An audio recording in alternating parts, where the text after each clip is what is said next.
I'm also getting married on September 10th, starting at 1 p.m., I mentioned casually.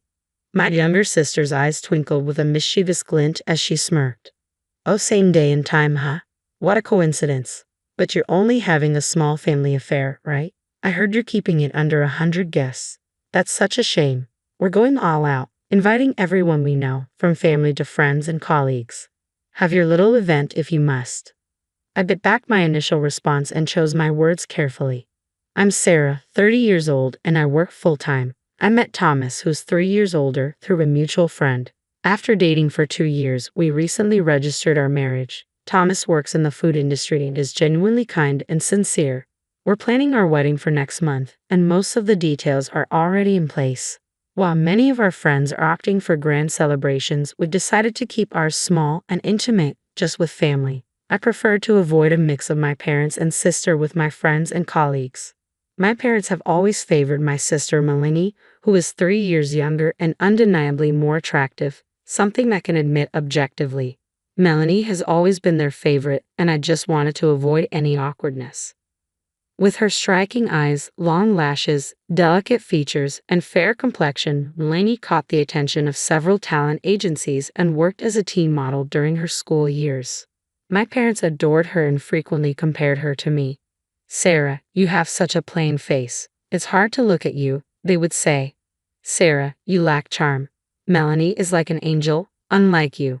They showered Melanie with new clothes and toys, indulging her every whim, while I was denied opportunities to explore hobbies. Melanie enjoyed piano, ballet, swimming, and more, but her interest was fleeting, and our parents never reprimanded her for it. Even when she failed tests due to her carefree attitude, they encouraged her, while I was harshly criticized for merely average grades. I often thought to myself, I wish you hadn't had me at all. Every time they voiced how they wished I had never been born.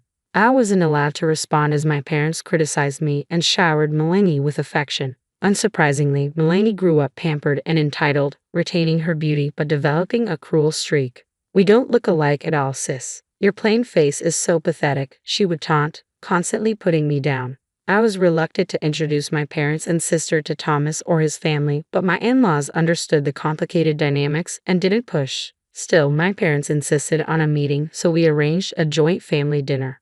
On the day of the dinner, I was anxious as my parents, Melanie, and Thomas's parents gathered. Distracted by the fear of any potential mishaps, I barely enjoyed the meal. Despite the occasion being about my upcoming wedding, my parents showed little interest in Thomas.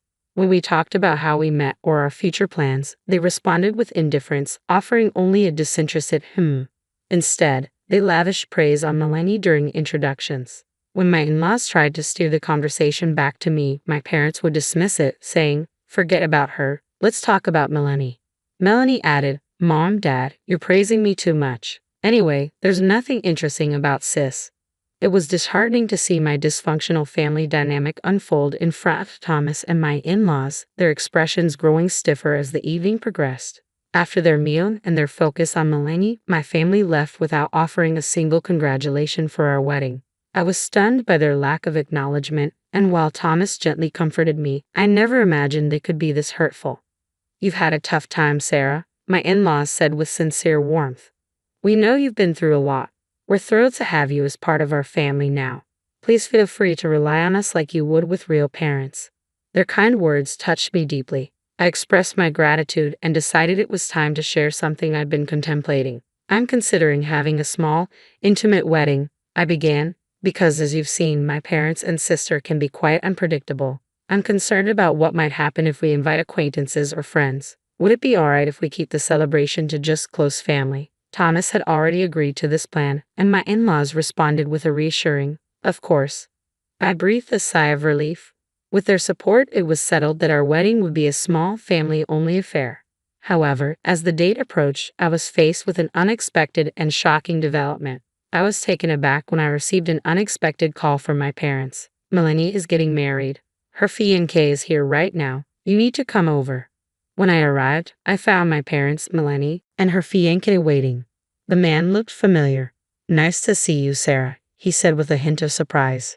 "I didn't realize you were Melanie's sister." "I'm surprised too," I responded. His name was Ethan Matthews, and he worked for one of my company's business partners. When Melanie mentioned your name, I thought she must be talking about a different Sarah. I never imagined you two could be related. You don't look alike at all, he said with a dismissive tone. I was familiar with Ethan's condescending attitude from work. It was clear he looked down on me because I didn't have a college degree. My parents had always insisted, you should work instead of going to college, so I joined the company right after high school. Meanwhile, Matthews had graduated from a prestigious university and seemed to judge others based on their educational background. The thought of becoming family with someone like him was unsettling, and I felt a strong urge to leave the room as quickly as possible. Congratulations on your wedding. I'll be taking my leave now, I said, trying to exit gracefully. But then Melanie dropped a bombshell. We've decided to hold our wedding on the same day and at the same venue as yours, she announced, with Ethan chiming in. Our wedding will be far grander than yours, he said, a smug smile on his face. I was left stunned, unable to respond to their shocking announcement. Our venue was a large one, capable of accommodating multiple weddings in a single day. Although I had initially preferred a smaller, more intimate setting, Thomas and my in-laws had insisted on this grand venue to make our special day even more memorable. If Melanie and Ethan were planning an extravagant celebration, this venue would be perfect for them. But scheduling their wedding to coincide with ours seemed like a deliberate act of spite. Melanie and Ethan laughed mockingly. Look at her, she's completely frozen in shock. Are you okay? They taunted. I tried to stay composed and asked, what are you talking about?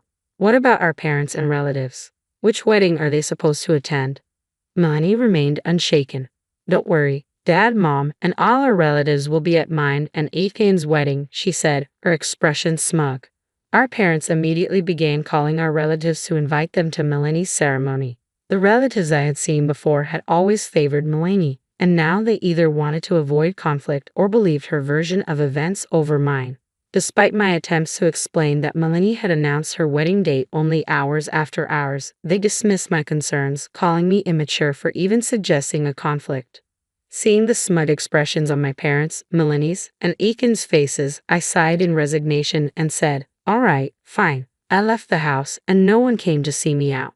As I closed the door, I could hear their mocking laughter echoing behind me. Back home, I apologized to Thomas and my in-laws for not being able to invite anyone from my side to our intimate wedding, even though I had initially suggested a small guest list. They were understanding and even suggested that with fewer guests, we could make the ceremony more elaborate. I was genuinely appreciative of their support.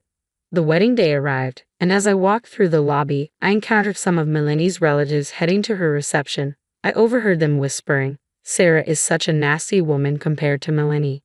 She's so plain. I tried to ignore their remarks, focusing instead on making our day as special as possible. Our ceremony went wonderfully. Thomas's talented relatives put on a series of performances that filled the venue with joy and created a truly festive atmosphere. In the midst of our celebration, a commotion erupted as Melanie, Ethan, my parents, and Ethan's parents barged into our wedding. Melanie, what's going on? I asked, bewildered. Melanie abruptly shouted, everyone from Ethan's office is missing today. You must have done something. In reality, Melanie and Ethan's reception hall was nearly empty, with many seats unfilled, causing a heated confrontation between my parents and Ethan's parents. My parents angrily criticized them. What a disgrace. Ethan's parents, taken aback and upset by the unwarranted blame, were in a foul mood. Panicked, Melanie falsely claimed to Ethan's parents that our weddings had been deliberately scheduled to overlap due to our strained relationship, leading her to storm into my ceremony, accusing me of sabotage. My wedding was a disaster, and yet Sarah's is full of joy. It's infuriating. Melanie exclaimed, her frustration evident. Melanie, please calm down, I pleaded, trying to de-escalate the situation. But Melanie ignored me and took to the microphone, shouting, attention, everyone. My sister Sarah is the worst person in the world. She's been bullying me since we were children. I rushed to intervene. Melanie, stop this. But she ignored me and continued her tirade. I look so much better in a wedding dress than she does. She's always been jealous of my beauty, and she's just a gloomy, depressing person. Melanie continued, making unfounded claims. Ethan chimed in, supporting her. That's right. Sarah is just a high school graduate and completely useless, he said. He went on, that's why hiring high school graduates is a mistake. I graduated from a top university and am extremely talented. I'm even friends with the CEO, so a promotion is a sure thing.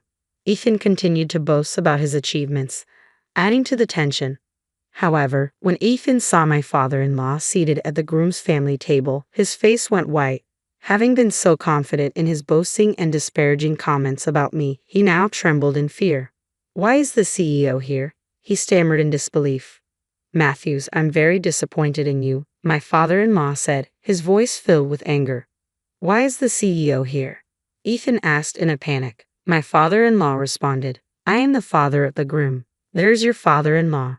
Ethan stood there, stunned and speechless, realizing that my father-in-law was indeed the CEO of his company.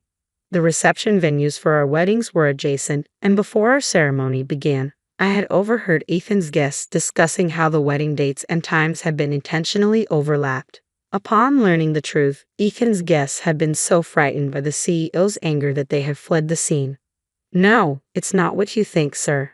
I had no idea. It was all Melanie's doing," Ethan pleaded desperately. Melanie looked at him incredulously. "There's no way I would sabotage Sarah's wedding. She's an important client's employee. What I said earlier was just a joke. I didn't mean it," Ethan continued with a weak defense, but he was cut off by my father-in-law's stern command. "Stop lying. I spoke with your colleague earlier and heard about the derogatory remarks you've made about Sarah," my father-in-law said firmly. Ethan, caught off guard and searching for an excuse, lowered his head in defeat. "Sarah is an exceptional woman. She couldn't attend college due to her family's circumstances but began working right after high school and has been dedicated ever since. Despite her challenging situation at home, she has always lived with integrity and kindness. Unlike you, she would never judge or belittle someone based on their education," my father-in-law continued, his praise making me tear up. Ethan stammered, Sir, I deeply apologize for," but was interrupted by my father-in-law. "You're apologizing to the wrong person. Apologize to Sarah and stay out of my son and his wife's lives from now on. Understood?" "Yes, sir," Ethan said, trembling uncontrollably. He turned to me, tears in his eyes, and apologized. "I'm truly sorry. I've had enough. Please leave," I said firmly. Melanie, bewildered, shouted, "What is happening? Why is this going on?" Ethan snapped at Melanie, "Be quiet. I regret ever marrying you." Melanie's face flushed with rage. "What did you just say?" she demanded. The two began to argue fiercely, and soon the venue staff arrived to escort Ethan and Melanie out. Their parents, stunned by the chaos, also quickly departed. With the disturbance gone, the remaining guests and I shook off the shock and continued the celebration. The reception resumed with a renewed energy and turned out to be an incredible event. I thanked my father-in-law, saying, "Father, I was deeply touched by what you said earlier. Thank you so much." He smiled warmly and replied, "I'm sorry for my subordinate's behavior. Thank you, Sarah, for marrying my son. If you ever find yourself in trouble, don't hesitate to reach out." Although Ethan was clearly anxious about facing consequences for his actions, the situation wasn't work-related, so he wasn't demoted. However, his attempts to ingratiate himself with my father-in-law in hopes of career advancement backfired spectacularly when his true character was revealed. Unable to repair his damaged reputation, Ethan could only discuss work-related matters with my father-in-law and was demoted to a lower position within the company. His previous behavior of boasting about being the boss's favorite had led to his isolation. Even his colleagues and subordinates began to avoid him, unwilling to make eye contact. By the end of the day, Ethan was likely just another employee to my father-in-law, especially since he hadn't even known who his son was marrying. News of Ethan's misdeeds quickly spread throughout the company, diminishing his comfort at work. He began to blame Melanie for everything and became violent towards her. Melanie responded by suing Ethan for domestic violence, while Ethan's parents filed a lawsuit against Melanie for ruining the wedding. The situation spiraled into a chaotic divorce drama. Melanie was distraught over Ethan's violence and the lawsuit from his parents, while Ethan and his parents claimed that Melanie and her family had interfered with Ethan's career and ruined the wedding. Both sides hired lawyers and prepared for a legal battle, but they were so fixated on their own narratives that they ignored any inconvenient truths. As the conflict dragged on, Melanie quickly depleted her funds due to wedding expenses and legal fees, making life increasingly difficult after the divorce. She had to move back in with her parents who had once pampered her but now treated her with disdain, labeling her as the disgrace of the family. Although I tried to distance myself, Melanie persistently called and emailed me, detailing her hardships. Despite my efforts to ignore her, I was inundated with hundreds of missed calls and unread emails. I blocked her abusive messages and pleas for money without responding. Soon, my parents began contacting me as well, begging for financial help. Their requests were relentless and annoying, though I couldn't tell if they were trying to cover their own wedding-related expenses or hoping to sway me with their pleas. The volume of their communication grew, becoming a significant nuisance. I blocked their calls and emails too. I anticipated they might visit in person, but they clearly lacked the funds for transportation. Ethan's parents, who should have been practically strangers to me, began persistently asking me to mediate with my father-in-law. They even tried to follow me home recently. I reported their behavior immediately, but they always fled whenever the police arrived. Their attempts to stake out my home became more frequent, prompting more police reports and increased patrols. For now, things have calmed down.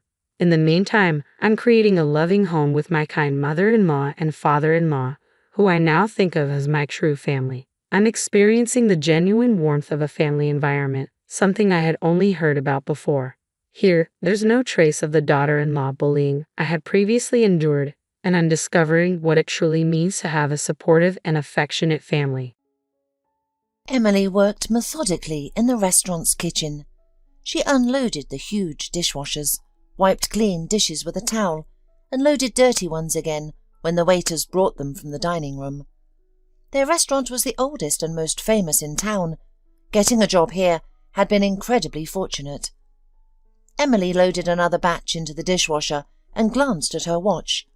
Her shift was ending soon, and she had to pick up her son. She had separated from his father a year ago, a man she'd married out of spite for her first love. She had discovered Walter was seeing someone else and dumped him right before prom, and married Ken hastily shortly after graduating from school. Her husband was controlling, forbidding her to work or pursue higher education, and then, 6 years ago, Emily became pregnant with her long-awaited son, and now she was working the restaurant, with hours that allowed her to pick up her child from daycare on time. Everyone was quite happy, but their family life gradually crumbled. Ken was rarely at home, spending all his spare time with his buddies. And a year ago, he suddenly announced, "I've fallen in love with someone else. We've been together for 2 years and we're expecting a baby. Let's divorce quickly. You and Tommy can't stay here. My new wife will move into this apartment. Find a place to live, and I'll help with money. Let's split up peacefully, without fighting over property or alimony."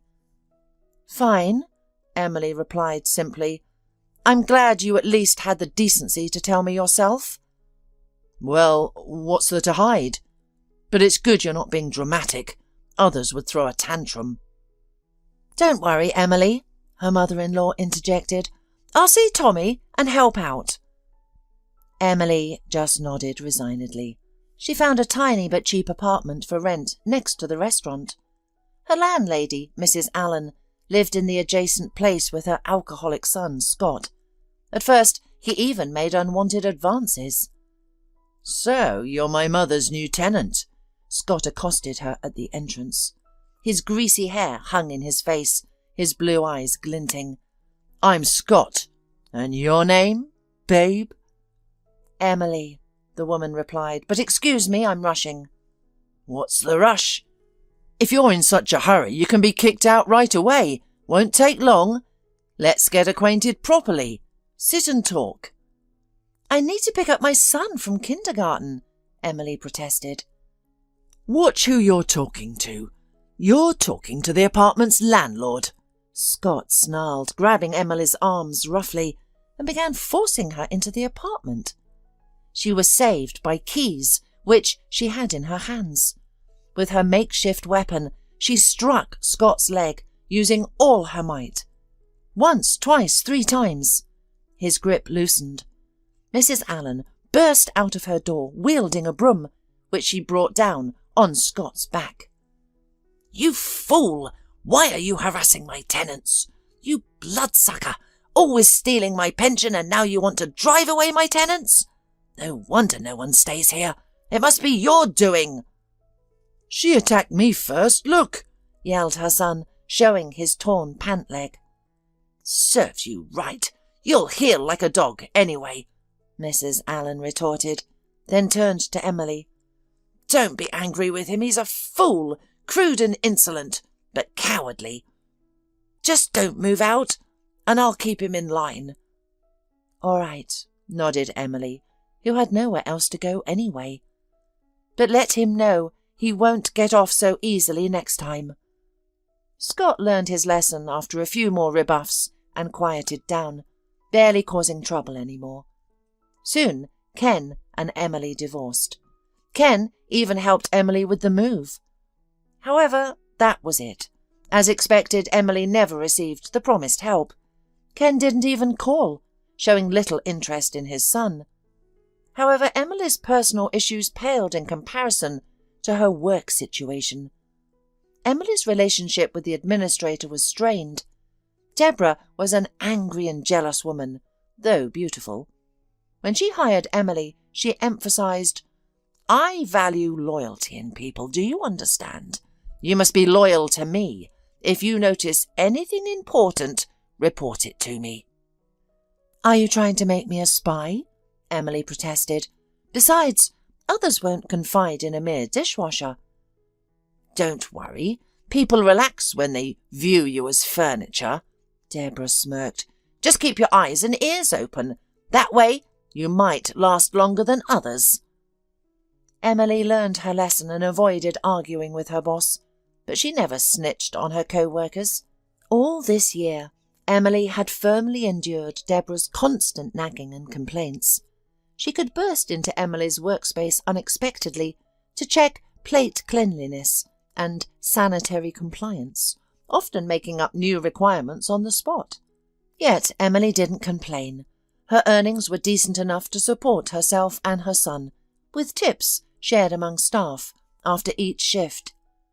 This day, after her shifts, Emily would hurry to the kindergarten. Tommy would be dressed and waiting, walking near the porch with the security guard. "Tommy, let's go home," she said cheerfully. "We'll stop by the bakery on the way. We still have time." "Oh, great! I've been craving cheesecake all day, Mum. You can't imagine." Tommy chatted excitedly. "By the way, I need a suit, tie, bow tie, and white shirt for our New Year's performance. I forgot to tell you. Mrs. Fowley says we need to start dance rehearsals, and I need the costume by Monday." "Thanks for the notice," Emily smiled, kissing her son's rosy cheek. "We'll get you a suit, Tommy. You'll be my most handsome gentleman at the ball." "Mum, you're too exaggerating," her son laughed. "But we are getting lessons from a special instructor. Mrs. Fowley says he's a champion dancer." Emily checked her smartphone to find hundreds of messages in the parents' chat. She had the next day off, while Tommy was invited to a friend's birthday party. The woman planned to use her time to buy a costume for her son, but the prices for new items were too high. With a week until payday, Emily felt discouraged. Then she remembered the nearby flea market, where bargains could sometimes be found. She went there and immediately spotted an elderly woman selling an almost new suit. Nothing fancy, but classic. "How much is it?" Emily asked. "I need it for my son's performance." "I'll give you a good price. It's practically new. My grandson only wore it twice before it went into storage," the woman replied. "Take it, dear. You won't regret it." Without hesitation, Emily bought the suit and went to the mall for a shirt and tie. The children had already finished playing on the trampolines and eaten their cake. That evening at home, she decided to check if the suit needed dry cleaning. She reached into the pocket and suddenly pulled out something thick, folded in half. It was a colour photograph of a beautiful young girl laughingly embracing a young man. It hit her like an electric shock. She had seen this picture before, but with a different person. Back in first grade, Emily had sat next to Walter, a serious and handsome boy. He was raised by his grandmother after his parents, both geologists, went missing on an expedition. Emily and Walter, too, lived in neighbouring yards, so they always walked home from school together. Walter carried her briefcase and protected her from bullies. Emily's mother, still alive and healthy then, adored Walter and approved of her daughter's friendship with him. By the last grade, everyone could see it. Walter and Emily were a couple for life. They made plans for their future together. Even the teachers smiled knowingly at their union. But right before graduation, nasty Hilary confronted Emily. Hilary was the queen of the school, a rich girl who came to school in a chauffeur-driven car. "Listen, you wretch, come here," Hilary snarled. "I'll show you something interesting." "What do you want from me? Talk to your girlfriends," Emily asked sullenly. "Look at this picture." Hilary thrust a photo at her. "Your precious Walter looks so happy with me." Emily studied the photo. Hilary wasn't lying. There she was, sitting on Walter's lap, hugging him. Emily threw the picture aside and rushed to the classroom. There, in front of everyone, she demanded to be sat away from Walter. She felt it beneath her dignity to let the traitor explain. Though Walter insisted nothing was happening between him and Hilary, even pleading Emily's mother to influence her daughter. It was futile. Then Emily's mother was diagnosed with cancer. Emily couldn't focus on trivial matters. Besides, Walter attended prom with Hilary, seemingly confirming the story. Soon after, Ken entered her life, appearing reliable at the time. Sadly, her mother didn't live a year after that. Their apartment turned out to be company-provided housing. Emily, now an adult, found herself homeless. That's when Ken proposed. But now Emily held another photo in her hands. Unmistakably, it was Hilary, in the same posing on someone's lap. Except the man wasn't Walter. Could it have been fake all along? Had she believed a deceiver who simply wanted to separate them? Even years later, the thought brought pain and regret for Emily.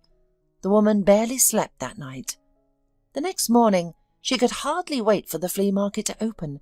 She took Tommy by the hand and hurried there, but the elderly merchant was gone. "Do you know the elderly woman in the grey scarf who was selling a suit here yesterday?" Emily asked one of the vendors, whose nose was red from the cold. "Mrs. Marsh, what do you want with her?" the woman asked suspiciously. "No complaints. She sold me something with a personal item in the pocket. The owner might want it back," Emily explained. "Don't bother looking. She won't be back for at least a week," sighed the vendor. "You see, Mrs. Marsh is a good woman, but she's had it rough. Poor health, and on top of that, her grandson's paralysed from the waist down. She's caring for him." "How might I find her?" Emily asked anxiously. "It's important." "My, aren't you persistent?" the woman remarked. "I don't know her address, but I can tell you how to get there." The next day she dropped her son at kindergarten early. She had a couple of hours before work. The restaurant opened at noon, so the directions led to Walter's house, her school sweetheart.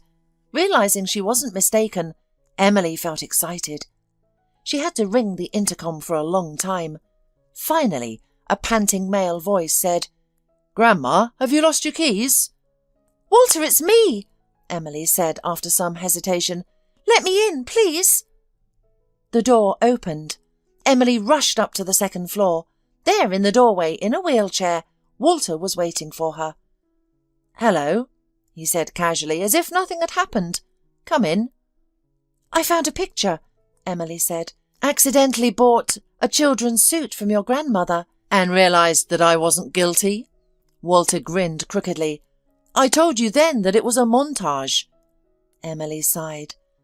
"I'm sorry to barge in like this." "Never mind. Almost no one comes to our house now. Grandma went to queue for milk this morning and I barely managed to wheel myself over to the intercom," Walter said. "Good thing you waited and didn't leave." "And what about you?" Emily asked cautiously. "I'm so sorry for you." "Yes," Walter nodded and smiled. "You probably don't know, but after that incident I was furious. I married Hilary impulsively. Her father helped me with my further studies. Then we opened a restaurant and started working. I became a chef, a pretty good one if I may say so. I even won competitions." "Oh, you always loved cooking," Emily smiled. "I've never eaten anything tastier than your scrambled eggs." "Don't exaggerate," Walter replied seriously and continued his story. "We didn't have children, and we quietly ran our business. Her powerful father retired and moved abroad. That's when Hilary started drinking and driving drunk. I didn't notice at first, and then it was too late. One evening, she picked me up from the restaurant after work and crashed into a concrete pillar. She walked away without a scratch, but I got a fractured spine and ended up disabled." "How awful!" Emily gasped. "Can nothing be done?" "The operation costs money, but there are no guarantees. My grandmother and I are saving up, but it's slow going." "Won't your wife help with the money?" Emily asked. "After all, it's her fault." "I never accused Hilary of anything," Walter answered with a sigh. "Then, a half a year later, she came and said a crippled man didn't interest her anymore. She filed for divorce, and I agreed it would be better."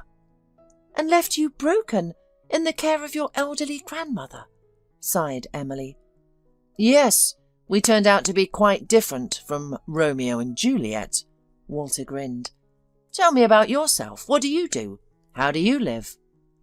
They chatted for a while until Emily realised she had to hurry to work. Deborah would be furious if she were late. The young woman promised her former sweetheart she would return. Walter watched her leave with a smile. Downstairs at the entrance, Mrs. Marsh met Emily. She immediately recognised her customer and grinned. "Had you guessed and remembered the address?" "No, someone at the market helped, and then I figured it out myself," said Emily. "Mrs. Marsh, isn't there anything that can be done?" "What can we do?" sighed the woman. "Surgery is necessary. I only have this apartment of value, so we can't sell it and live on the street." "Yes, that's true. Do you mind if I visit?" "Of course not. Why should my grandson sit alone with an old woman? Bring your son, too. You brought him that suit," Granny added. "I won't leave Walter any more," Emily promised firmly, surprising herself with her conviction. But the words were said. She hurried to work, feeling elated. From that day on, after taking her son to kindergarten, Emily spent a couple of hours at Walter's. They even gave her a set of keys to the house. Her school sweetheart came back to life before her eyes. Walter started getting out of bed in the morning with pleasure. He began cooking simple dishes again, though he hadn't been near the stove for a long time. Mrs. Marsh quietly rejoiced at the changes in her grandson's behaviour. On weekends, Emily brought Tommy to visit. He quickly made himself at home, baking cupcakes with grandmother and playing chess with Walter. Watching them from the sidelines, Emily thought this could have been her family, if not for that foolish mistake of youth. Time flew by quickly. Tommy learned his dance for the kindergarten performance when Emily's ex-husband suddenly reappeared in her life. He came with questions for Emily's landlady, then began making demands, acting as if he still had the right to do so. "Tell me, where do you take our child on weekends? He doesn't have a normal home, and now his mother's got her hands full, going around with her lovers. You've got someone else, haven't you?" "Why do you even care?" Emily asked, looking squeamishly at her ex-husband. "Need I remind you who shared the bed with another woman for 2 years of our marriage?" "It's all your fault. You never loved me. Carla, on the other hand, values relationships." Ken immediately jumped up to defend his new partner. "And anyway, this isn't about me." "Yes, it is about you, Ken," Emily snapped. "For 6 months, you haven't given a penny for your son, haven't visited him once. And now what? You've come to assert your rights?" "What's the big deal? The boy isn't starving. He has a mother. You haven't filed for child support." "Well, I will. You and your mother convinced me you'd help on your own. By the way, you said before the divorce that your wife was pregnant. Where's the baby? It's been a year already. Or is your Carla an elephant? They carry longer." "We're not discussing that," her ex-husband barked. "Dump your lover, whoever he is, otherwise I'll file for termination of parental rights and take my son." "Of course, jealousy took over. You still don't care about Tommy, do you? Ken, I'm not going to listen to your nonsense anymore. Now leave. You can see your son when he's home." Ken struggled to leave her rented flat. Emily felt defenceless against her ex-husband now. If only she could cure Walter, or at least help him walk again. These were just dreams, but she desperately searched for money. Emily decided to be more proactive. She went to the restaurant director. Mr. Koskov wasn't a bad man, but he wasn't usually giving away money freely. He refused to give his employee a large sum. Emily left his office in tears. Then Deborah blocked her path. "Let's talk," she said. "I think you'll be interested. I don't know what you need money for, but you can get some. Of course, you'll have to do something in return." "What exactly?" Emily asked. "I desperately need the money." "Well, look," said Deborah when they reached the dishwasher's workplace. "I work for these people. You know this restaurant, also very famous. They want to close our establishment. During this crisis, only one place will survive. I can't risk my reputation, so I need someone else to spoil the dishes. You need money, and my real employer will pay. When this restaurant closes, you'll come to work with me, to our competitors." "No, I'm not going to earn money that way," Emily replied. "Besides, if anything goes wrong, you'll blame me, won't you?" "Of course. What did you expect?" Deborah laughed. "That's how it works. By the way, you can't refuse any more, my dear. You know everything now, which means you're in the same boat with me. Don't like it? Leave and do what you want. But no decent establishment in town will hire you again." "So I have no choice?" Emily asked. "Quite clever, really." "Yes, I'm good at planning," the supervisor smirked. "Here's your first task. Put this powder in a couple of guests' dishes. It's just a laxative, nothing serious will happen. The establishment will get negative reviews. Now, hurry up. Yesterday's dishes are waiting." Meanwhile, Emily kept in touch with Walter. He and his grandmother increasingly urged her to move in with them, with Tommy, to save on rent. Plus, Mrs. Marsh could pick up the child early from kindergarten. She seemed rejuvenated since the boy came into her life. But Emily hesitated, afraid of making another mistake. Then Deborah gave her a new task. The mayor was holding a reception at the restaurant. His main requirement was no seafood at the dinner. One of the important guests had a severe seafood allergy. That's what Deborah was counting on. Such a scandal would certainly not be hushed up. She discovered what the tall guest was allergic to, took out a concentrated solution, and asked Emily to pour it into his drink. "The noise will be great," the boss said, rubbing her hands together. "Can you imagine poisoning a man of that caliber?" "Yes," Emily replied and took the vial. Her boss held it with thin, gloved hands. "Look, don't confuse anything. I checked. He'll drink still mineral water and black coffee at the end of dinner." But the dishwasher had already made up her mind. She wasn't going to poison any guests. She knew the restaurant was Mr. Koskov's life's work. He had started as a simple cook, made his fortune, but still loved to cook, especially when important people visited. Such a scandal would destroy him. Emily kept the vial. She planned to claim, "Your potion didn't work."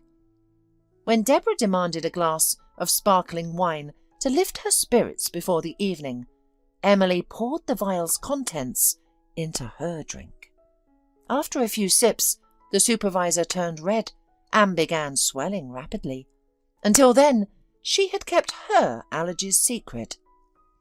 Of course, the woman survived, but she was really frightened from possible consequence. That evening, the reception went splendidly.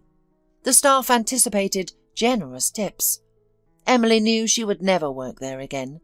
She quietly finished washing the last plates, removed them from the machine, wiped them, and placed them to their place.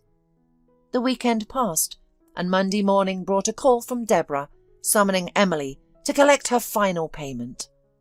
"Thought you could outsmart me," roared her boss. "Well, I'm alive, and now you're unemployed and will be scraping by. You loser." "Better unemployed than a poisoner," Emily replied. "Besides, you hate me. You'd have fired me anyway. What difference does it make, now or later?" "Ah, smarter than you look," Deborah sneered. "Now get out while you still can, and stay out of my way." From the restaurant, Emily went home. Today, she needed to pay the rent. The money she received would be enough for a month. But then what? When Emily told all her story to Walter and his grandmother, they immediately sprang into action, and finding helpful neighbours, moved Emily and Tommy's belongings to their apartment. The former landlady, however, promptly informed Ken of Emily's new address, which had been left just in case. The ex-husband promised generous payment for this information, unable to rest, knowing Emily's situation was improving.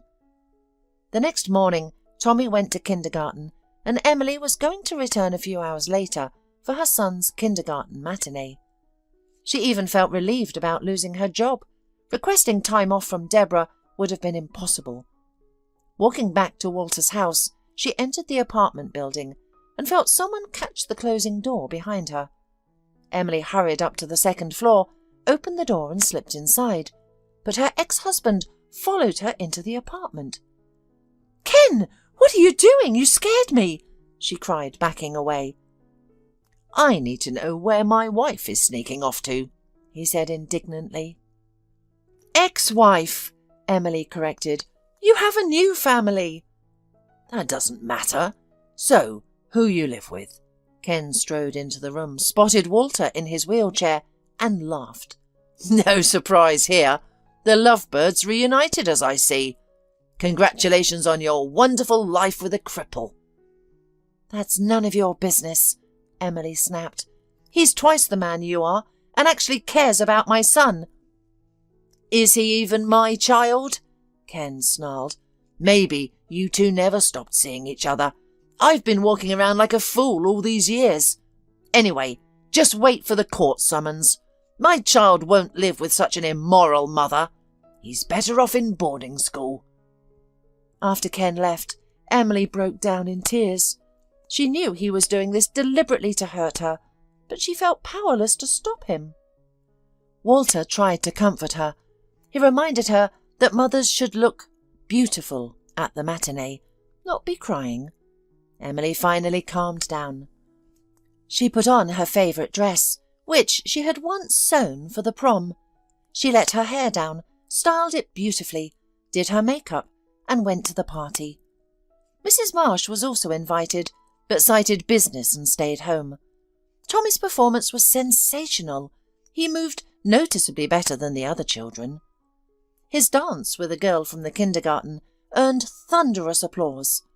The coach, who choreographed the number, was beaming. He approached the children, handed them their prizes, then walked toward Emily. "Are you Tommy's mum?" he asked. "The boy has obvious talent. You've seen it yourself. It can't be taught. It's a natural gift." "Yes, I'm seeing this side of my son for the first time," Emily smiled. "Bring him to my studio. He could become a professional ballroom dancer. He'll win championships, I promise," the coach said, handing her his business card. "Such talent shouldn't be wasted." "We'll do our best," Emily said, lowering her eyes. "I'm temporarily out of work, so paying for lessons will be difficult." "I'm willing to teach Tommy for free," promised the coach, who introduced himself as Ruslan. "And don't worry about expenses like costumes. Someone here has an offer for you." An elegantly dressed, beautiful young woman approached Emily. She was the mother of Tommy's dance partner. "Please don't say no," she began. "I'm Lynn, Melissa's mum. Finding boys for ballroom dancing is a real challenge. Finding a good partner can be harder than buying a car or house. We've been at this for 3 years, so we know what we talk. Your Tommy is exceptional. We're prepared to cover all costume and travel expenses. It's common practice, and our family can easily afford it. Just let Tommy dance with Melissa." "Wow! OK, agreed," Emily smiled. The children truly looked magical together. "And that's with almost no training," Lynn exclaimed. "For the championship, they'll prepare several dances and definitely win a prize." They exchanged contact information, and Lynn even offered to drive Tommy and his mother to and from classes, if needed. After saying goodbye, an elated Tommy walked home. The boy was inspired to dance after his first triumph. Meanwhile, Emily navigated the challenges and joys of motherhood. Deborah continued undermining the restaurant's reputation, attempting to force the establishment's closure. However, she couldn't complete her mission. The owner, unhappy with her staff dismissal policy, decided to contact his former employee directly. "Emily, hello, this is Mr. Koskoff," he said over the phone. "Please tell me, why did you leave?" "I simply disagreed with Deborah," Emily replied, surprised. "Does she claim otherwise?" "No, I just can't understand letting a good employee go. If you're interested in returning, I'll hire you back," Mr. Koskoff responded. The next day, over breakfast, Emily shared with Walter how Deborah was working against her boss. Then came the revelation. Walter burst out. "Are you really unaware? Or are you pretending? The competitor's restaurant is run by Hillary, my ex-wife. I created that restaurant, planned everything, then got pushed out because her father provided the funding." "Oh," Emily said, startled. "What a shame! I really had no idea. So, how should we handle this? Could your ex's attempts to destroy her main competitor work in our favour?" "Actually, yes," Walter replied, thoughtfully. "Do you really want your job back?" "Of course," Emily said. "I love our restaurant, and the owner is wonderful. Besides, where else can I go in my situation? No education, no housing, with a small child." "Hold on, you mentioned the administrator Deborah, a tall, attractive brunette around 40, always wearing jewellery," Walter described. "Yes, that's her," she confirmed. "You look like you've seen her before." "At her own wedding," Walter smirked. "She's Hillary's aunt, her mother's younger sister. They're close friends, since the age gap isn't large. Your former employer truly nurtured a snake in his bosom." "Wow, I wonder if he knows," Emily mused. "Not necessarily. People rarely take interest in others' affairs," Walter replied. "I just remembered this by chance. By the way, I have some information about both of them. Not exactly compromising material, but enough to prove their connection. There's just one problem." "What is it?" Emily asked. "All the photos and videos from my past life are at my dacha. It's a couple of hours from the city by train. By the way, I developed photos too. I was into film." "I'll try to track down the evidence," Emily offered without hesitation. "Just be careful, OK?" Walter asked. "Those places have long been favoured by the homeless. I wouldn't be surprised if they've taken over the dacha. No one's been there for years. I protected you from stray dogs in our childhood, but here I'm powerless. I can't get there in my wheelchair. There's only a forest path from the train station to the woods." The next morning, after taking her son to kindergarten, she put on an old tracksuit, ski jacket, warm hat and gloves, and set off. 3 hours later, she reached the old house through the forest path. Though abandoned and unkempt, there were signs of life. Smoke billowed from the stovepipe. Emily used her key to open the door. An unkempt, middle-aged woman in a stretched jumper blocked her way. "What are you doing here with keys? Is this your house? There's nothing for you here. We're wintering, and we're not leaving," the homeless woman declared stubbornly. "I'm not asking you to leave," Emily replied with a smile. "I know you're wintering here. You see, the owner is paralysed, and I just need to collect some things. 5 minutes, then I'll go." "The poor man is paralysed. What a pity," sighed the woman. "Come in, I'm Wilma. This is Kelly and Ben." "How did you get in?" "Found the key in the spare room," Wilma smiled. "I'm actually from a neighbouring town. After my stepchildren had driven me from their father's cottage after his death, I was left homeless, and these unfortunate souls joined me. We took this little house. Nobody ever comes here. We even made jam in the summer. Would you like some currant leaf tea?" "Let's have some," Emily smiled. "You know, I doubt Walter and his grandmother would have evicted you. Consider yourselves approved tenants." "That's wonderful," Wilma rejoiced. "We're maintaining the plot and use everything very neatly." "So where's the storage room with photographic supplies?" "I'll show you, sweetie," Wilma beamed. "What a relief to have the owner's permission. Deep down I was afraid of getting into jail for trespassing." She led Emily to the storeroom. En route, Emily observed the house, spotlessly clean, without empty bottles or signs of disorder. These people lived more like resort guests than squatters. Setting aside her thoughts, Emily began searching. She soon found a photo stack and carefully packed it in her rucksack. After exchanging phone numbers with Wilma, even the homeless had phones, she said goodbye and headed to the station. The return journey felt shorter and more cheerful. At home, Walter supported her decision about letting the homeless stay, especially after hearing the impression they made on Emily. "Call your former boss and arrange a meeting," Walter said after listening to the tapes.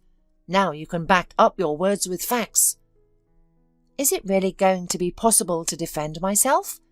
"You're saving me again," Emily smiled, "only this time from angry women and unemployment." "Well, knights always save their loved ones," replied Walter. "Nothing surprising here." "Do you still love me?" asked Emily, coming closer. "Never stopped," replied Walter. "To demand reciprocity in my position is foolish, I realise, but that's just the way it is." "Oh, stop it. I'm ready to marry you even now." "Should we go to the registry office?" said Emily. "Are you proposing to me now?" laughed Walter. "It appears so," Emily smiled happily. "Do you agree or not?" "Granny, there's my wedding coming up," shouted Walter at the top of his voice. "You'll have to put aside your dying plans that scare me every day." "Where can I go now?" Mrs. Marsh entered the room smiling happily. "And anyway, I'm only 70. I expect at least 2 more grandchildren." An hour later, Emily went to the restaurant for a difficult conversation with her former boss. Fortunately, he was available and agreed to see her. Though initially nervous in his office, she eventually gathered her courage. "Did you know that Deborah is related to the owner of your main competitor?" asked Emily. "Impossible!" exclaimed the former chief indignantly. "I would never meet, much less hire someone from a rival business. It would be foolish." "Then perhaps this is worth examining." Emily placed the photos on the supervisor's desk. "Great," Mr. Koskov sighed. "I've been wondering who the traitor was, and she was right under my nose all this time. Oh, that's their ex-chef in the picture. Very talented guy. I wonder where he is now. Anyway, I need time to review all this information. What do you want in return?" "Only justice," said Emily tiredly, and left the office, finally allowing herself to tremble from the stress and adrenaline. She had to get Tommy from daycare. That evening Mr. Koskov called, requesting a meeting. Emily invited him to Walter's home.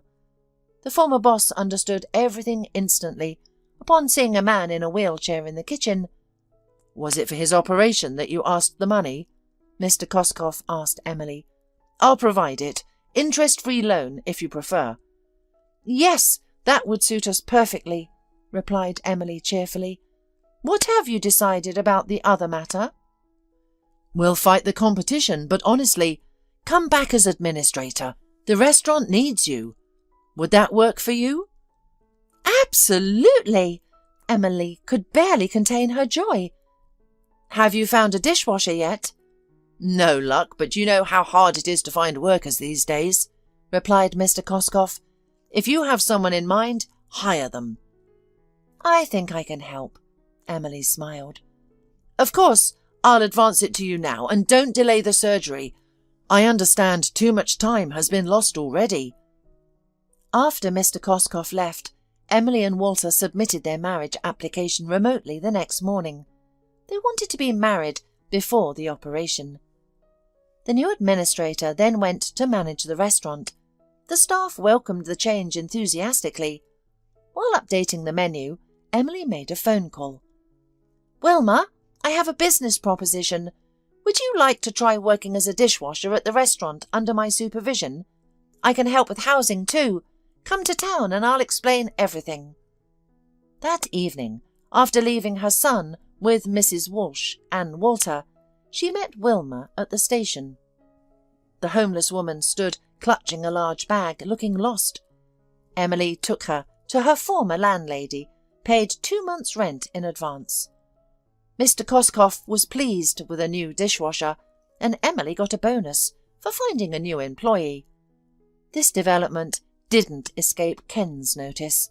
The ex-husband appeared at the restaurant one morning to speak with Emily. "Look, we both made a tragic mistake by splitting up, but it's time to fix it," Ken declared. "I'll divorce Carla and we'll reunite. I'll even overlook your sins and betrayal." "Ken, what are you talking about?" Emily cut off his dramatic speech. "You were the one who cheated and left, not me." "I've come to my senses and am ready to spend my life with you.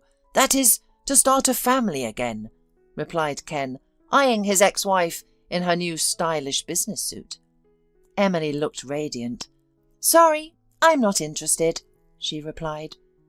"Well, then be prepared. One day I'll take Tommy from daycare and you'll never see him again," Ken threatened. "With a mother like you, he doesn't belong here. You live with your lover. You have no home. Meanwhile, my mother and I have 2 apartments. "Ken, your threats don't work anymore. I'm getting married tomorrow and will have my husband's place. Keep embarrassing yourself with empty threats if you like. Or let's go to court. We'll see who's right. The father who hasn't seen his son in a year or paid child support, or the mother who cares for him daily." "Oh, your new position has made you bold," the ex-husband snarled. "Enough of this nonsense. Go on. I have work to do." "You could at least offer me a free coffee," the ex-husband grumbled. "We're not complete strangers." The next day, Emily and Walter became a wife and a husband. Tommy attended and presented his mother with flowers, which Mrs. Marsh had helped him select and purchase. The elderly woman had grown deeply attached to the boy and now considered him her own grandson. 2 weeks later, Walter underwent surgery. It was successful, and the doctors gave optimistic prognoses. A month later, he took his first steps with a walker's support, though he still needed rehabilitation, which Mr. Koskoff helped finance. He explained it this way. "Look, kid, consider my offer. I know you're an exceptional cook and I want one for my restaurant. Focus on recovery, get better, then come work for me. You know, I might still be on disability. I can probably work, but I'll need a cane," Walter replied. "No problem. We'll modify the kitchen to accommodate you. We'll make the chef with a cane our signature feature." Mr. Koskoff grinned. "But honestly, I believe in you and medicine." The restaurant owner now regularly drove Emily home after closing, discussing important matters. She learned that 2 other people had been forced to report everything to Deborah out of fear. Now they were free from that obligation. With her information sources, Deborah lost favour with her niece, especially since Hilary had sought solace in wine. 6 months later, her restaurant closed. It was officially listed for sale after she was declared bankrupt. It emerged that she owed money across the city, trading on her father's reputation. Walter completed rehabilitation. His disability status was removed. The young man was returning to life and his beloved profession. He began by cooking at home, then invited Mr. Koskov for a tasting. After sampling the dishes, Mr. Koskov immediately insisted on adding them to the restaurant's menu. "This will be remarkable. You're invaluable. It's time to turn to your profession. You're a natural-born chef. You've just proven that to me conclusively." Walter smiled modestly, and soon he was back in his field. Meanwhile, Tommy was thriving in ballroom dancing. He and Melissa won competition after competition. The whole family now cheered him on at competitions. Mrs. Marsh learned all the dance terminology and even joined an adult group at the same dance school. Walter smiled watching his granny shop for dance shoes. He never imagined he could be this happy again, especially when Emily shared news of her pregnancy. For 4 years, Karen had not believed in happiness. Once, she had everything a woman could wish for: a loving and beloved husband, 3 wonderful children, a beautiful apartment in the city centre, exotic annual family vacations, and an expensive car. But everything changed abruptly when Gary died. Gary was returning home late at night after a long meeting at work. He never spared himself, understanding that he needed to provide for his large family. On that fateful night, Gary got behind the wheel, extremely exhausted. Their company was preparing for an important project, so the man had barely slept in the past few days. The road was empty, so at some point Gary relaxed and apparently lost his vigilance. He simply did not notice the danger approaching. At the intersection, a truck crashed into him at full speed. There was no chance of survival. Watching the footage from the road cameras, Karen understood that if Gary had slowed down even a fraction of a second before the intersection, the tragedy could have been avoided. The cause was inattention and fatigue, and, of course, the truck driver who arrogantly hoped to speed through the empty intersection on a red light.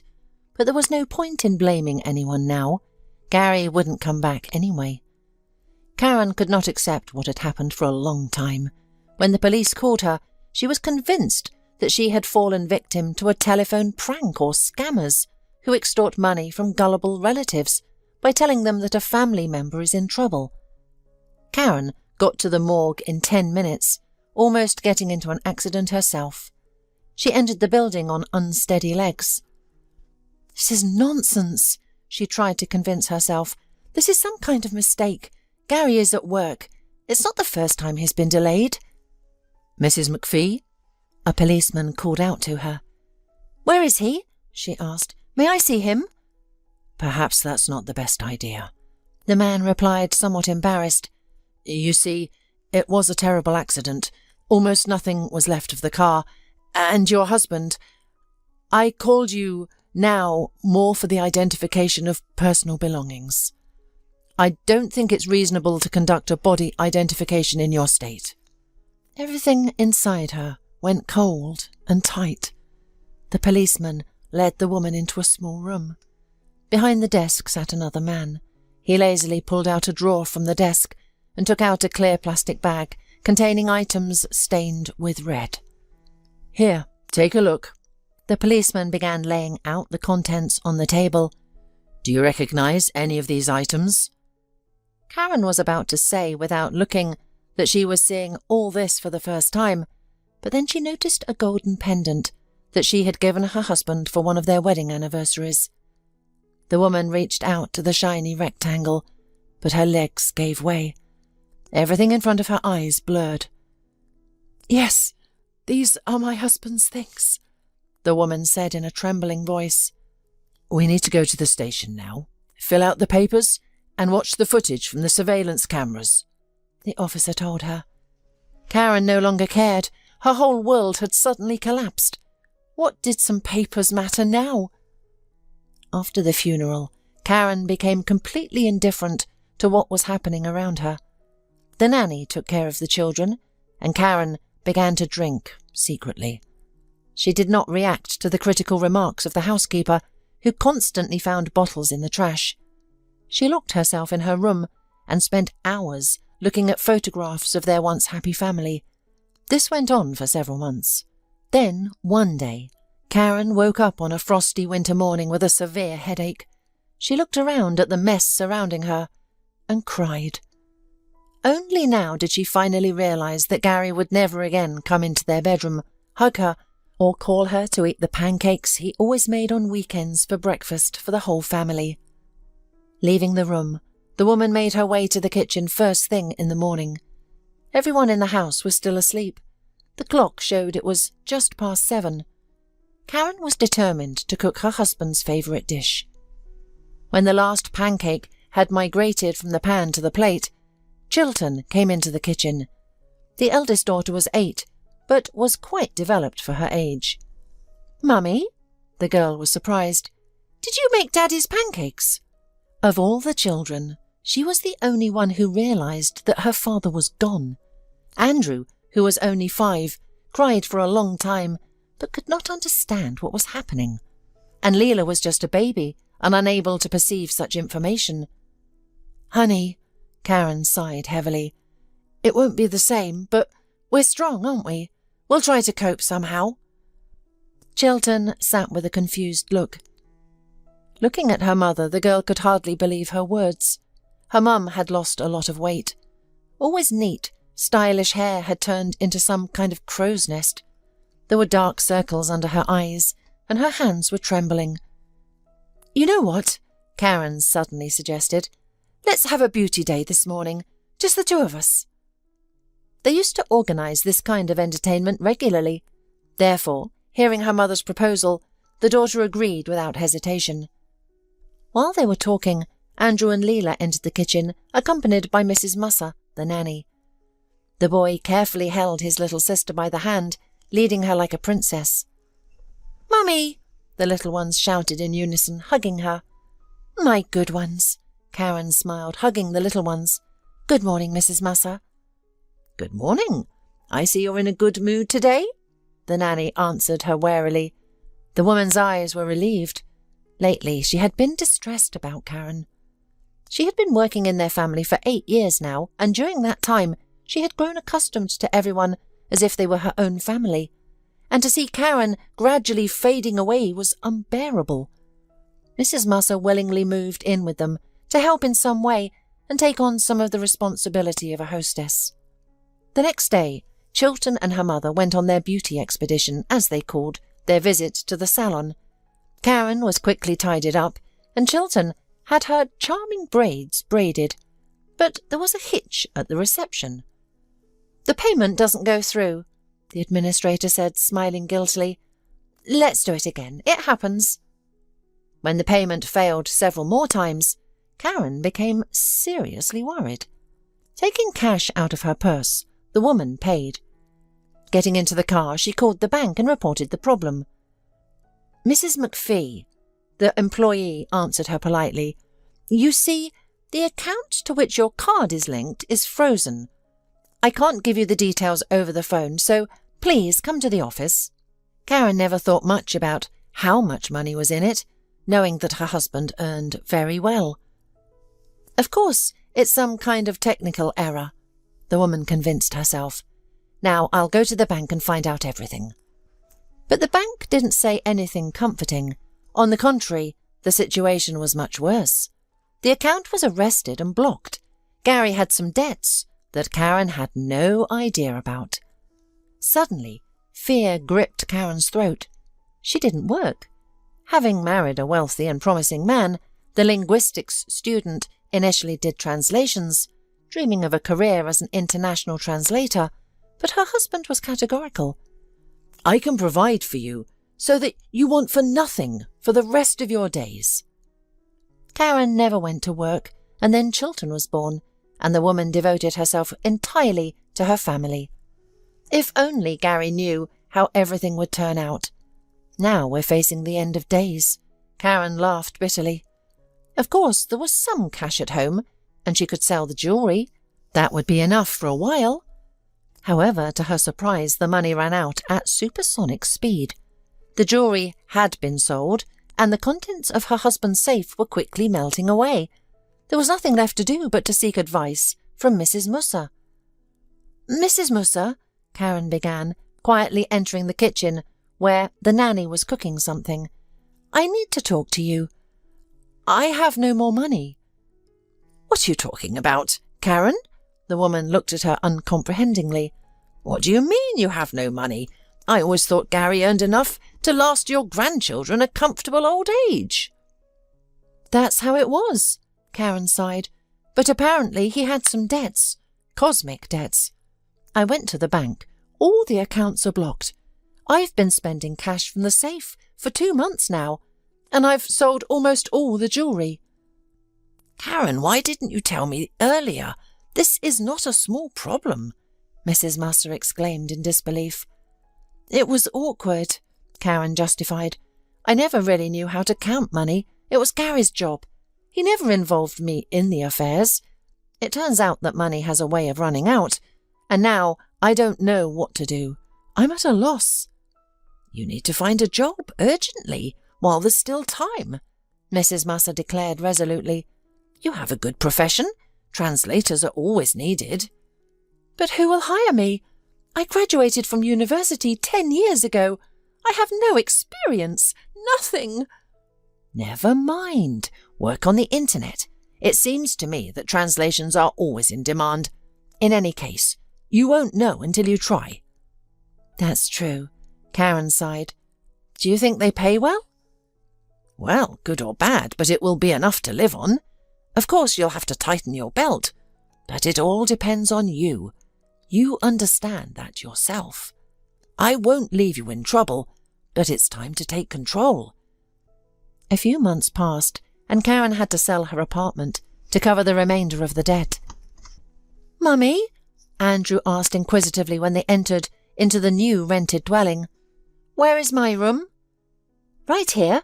You and Chilton will share this room," Karen said, opening the door to a small bedroom. "We'll put the beds here, and the table and wardrobe will go there." "No," Andrew whined. "I don't want to share with Chilton. She's mean and greedy. I want to go back to my own room." "Sweetheart, we'll be living here now. Look, the courtyard is so green, and you'll have your own tree," Karen said, trying to smile. She was referring to the large bird cherry tree whose branches nearly touched the window of the future children's room. Chilton entered the room, her face showing that she too was not thrilled with the new living arrangement. "Mum, are we poor now? I'm not stupid. Tell me the truth." Karen led Chilton aside, not wanting Andrew to overhear and cause a scene. "Sweetheart," she began, "I don't want to lie to you. You're right, we don't have money anymore. That's how it is, and now we need to learn to live differently. I had to sell the apartment, and a lot of things will change, but the most important thing is that we stay together, right?" Karen looked at her daughter hopefully. Chilton's mind was racing, processing what she had heard and relating it to recent events. Suddenly her eyes lit up. "And what about Mrs. Musser? Does this mean she won't be coming any more?" Chilton asked, disappointed. "Chilton," Karen hurried to reassure her. "Mrs. Musser isn't going anywhere. She's like family to us. We'll just see her a little less often, because she'll have to work elsewhere. But she'll still visit us on weekends with joy." "Really? And who will take care of Leela and Andrew while I'm at school?" "Well, I'm working from home for now, and later we'll find a kindergarten," Karen replied with sincere belief. "And are you ready to transfer to a new school?" "Mum, I understand everything. I'm not a little girl anymore, Chilton said seriously. Sometimes Karen was amazed at how maturely her daughter reasoned. They could no longer afford their old private school. Thankfully, she managed to enroll her child in a district school, which was considered excellent. But it was still a stressful change for a child accustomed to her classmates and the individualized approach of her teachers. As for Karen, she managed to find some work, but translations from French were not in high demand. Everywhere, specialists in Asian languages were needed, about which the former linguistics student had only a vague idea. Everything she managed to earn evaporated instantly. The little money left after paying off Gary's debts, Karen set aside for the most dire circumstances. There was still the car, but a woman with 3 children didn't want to give up her mobility, although maintaining the premium brand vehicle also cost a pretty penny. Attempts to officially find work as a translator in some international company failed. Seeing the effective, well-dressed applicant, managers were eager to invite her into their offices, but the lack of experience and 3 children in tow immediately turned them against her. After several such interviews, Karen gave up trying and made a living by occasional translations of contemporary French authors. The editor was in no hurry to flood her with orders, so the flow of money into the family did not turn into a raging torrent. 6 months after the move, Karen realized that the money was critically insufficient and sold her expensive car, exchanging it for a simpler model. Then one day Mrs. Musser called. "Karen, my acquaintance is looking for an office manager. Why don't you come work for them? The job isn't demanding. They can't pay you a huge salary, but it comes with full benefits, normal weekends." "Of course I'll take it," Karen agreed without hesitation. That's how she ended up working at an office. Besides, this job left her enough time to work on translations, which added some money to her budget. Thus, somehow, Karen learned to live without her husband, making ends meet. 4 years passed. "Mum," Chilton announced once in the morning, "I know you haven't forgotten, but just a reminder, Andrew's birthday is this Sunday, and we haven't even bought him a present yet." "Chilton," Karen said as if waking up, "are you serious? This Sunday already? What's today's date?" "Mum, you're something else," Chilton marvelled. "Greetings to distant space travellers. Today on our planet is Thursday, September the 4th. The time is 1837. "Oh, darling, I'm all mixed up with the days." Karen seemed exhausted. Over the 4 years she had spent as a widow, much had changed in her life. She still worked at the same company, but now she was a personnel assistant instead of an office manager. Her salary increased, but she still struggled with financial issues. Chilton had grown into a teenager with increasing needs. Andrew was already in the 3rd grade, and Leela would start school next year. "Let's finish early tomorrow," Karen continued. "We'll go shopping and pick something interesting." Chilton disappeared through the door, leaving Karen alone with her thoughts. September the 4th, she pondered, and in 2 days. It will be 4 years since Gary passed away. I should visit the cemetery. Karen visited her husband's grave once a year. She couldn't bear to go more often. Seeing his smiling face engraved on the black granite plaque was unbearable. She never took the children with her. Only once did Chilton accompany her, but seeing her daughter's tears was even more unbearable than the stone smile of her husband. Taking time off work early, Karen set off on her familiar route. There were no traffic jams yet, so Karen reached the cemetery quickly. Along the way, she stopped at a flower shop and bought 4 pristine white lilies, tied with a black satin ribbon. On a weekday, the cemetery was nearly deserted. Karen walked uncertainly, noting familiar landmarks from her previous visits. The ornate fence of some authority figure's grave, a sad little angel mourning a girl who had left the world at the age of 5. A trash bin topped with a pile of faded funeral wreaths. Spotting a blue spruce, the woman turned onto the path to the right.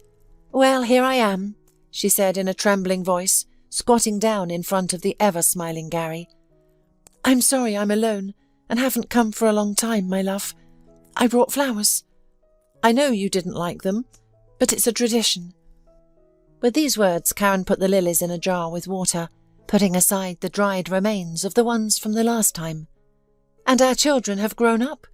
Chilton is a real bride. You wouldn't even recognize her. She looks just like you. Here, take a look." With these words, the woman took out her phone and began to leaf through the photos of the children. "And Andrew is 9 now. Yesterday with Chilton, we went to choose a present for him. Your son is into airplane modelling. We bought him an airplane on batteries. Chilton says he'll jump to the ceiling when he sees it. And Leela's a year away to school. She's smart. She can read and write. Sometimes I even practice French with her." Karen sighed heavily, wiping away her tears with the palm of her hand. She didn't know what else to say to a dead person. "Well, everything is the same. I'm working at the same place. I don't make a lot of money, of course, but I have enough to live on. Mrs. Musser supports us a lot. She has retired and often takes the younger ones to her. She took them to a dacha all summer, teaching them to garden." For 15 minutes, Karen sat in complete silence, immersed in her memories. The birdsong immersed her in some meditative state. Suddenly, this calmness was broken by a crackling sound. Karen shuddered and looked around. Not far from her stood an old man in indecision, peering at her. "Sorry to startle you," the elderly man addressed Karen in a peaceful tone. "You see, it's Thursday. There's no one here, and I'm lost again. How lucky I am that I met you. If you don't mind, would you kindly help me find my wife's grave? It's been years, and I keep getting lost in these gravestones. As if she didn't want me to see her like this." The old man smiled embarrassedly. Yes, of course," agreed Karen, and lifted herself from the ground. "Well, Gary, goodbye. I'll go. I promise not to be discouraged. I'll hug our children for you." Karen went towards the old man with a tiny bouquet of lavender in his hands. Wow, she thought, I wonder where he found these flowers. "My name is Mark Spitz," the elderly man introduced himself. "and I see you are interested in my flowers." "I'll be honest, yes. I didn't think you could find lavender in our town this time of year." "I grow them in my own greenhouse. Leslie, my wife, was very fond of them. I still want to make her happy. Well, let's try to find the tombstone. It's weird and I can't find it. We are looking for a white gravestone, marble, not very high, and next to it a wrought iron bench. Helen Spitz." Karen looked around, and on her third attempt she found the correct grave. "Mr. Spitz," she called out, "I think I found it. Come here." The elderly man slowly made his way between the crowded rows of graves, trying not to slip on the grassy, rain-slicked paths. "Hello, my darling Leslie," he joyfully began, kneeling right on the ground. "You didn't want me to come again, and very wrongly so. You know, I'll find you anyway." Karen examined the photograph on the monument. It showed an older but remarkably beautiful woman. There was something vaguely Eastern in her appearance, and her eyes seemed to laugh, filled with childlike joy. According to the date on the plaque, the woman had died 10 years ago, also on September the 6th, like Gary. What a coincidence, thought Karen. I wonder from what? She was not very old by age, probably ill. Suddenly the old man's voice broke the silence and interrupted her thoughts. His speech sounded in French. The last thing Karen expected to hear now was French poetry. Not just any poetry, but an excerpt from the famous poem by Rimbaud, which she had dedicated her thesis to. Karen automatically translated the last stanza spoken by Mr. Spitz. The old man froze, slowly turned his head towards her, and looked at the woman in wonder. "Well, I see you like Rimbaud." "You see?" Karen blushed, sitting down on the bench. "In college I studied French, and this poem by Rimbaud was the topic of my thesis. To say that I was surprised to hear it now, here, and in excellent French is an understatement. And after this, how can one not believe that everything in the world happens for a reason? Karen, this verse, Leslie was literally obsessed with it. My wife knew French perfectly. In her youth she was fond of translating classics, and one day she came across Rimbaud. She read the translation, but it seemed to her that it did not convey the essence of the original at all. And Leslie was a very persistent and determined girl. Then she decided to create her own version of the translation. I have an old notebook at home where my spouse wrote down her versions, but she could not bring them to perfection, as she thought. I would be genuinely interested in taking a look, Karen said genuinely. Oh, please, if you are interested, then I invite you to visit.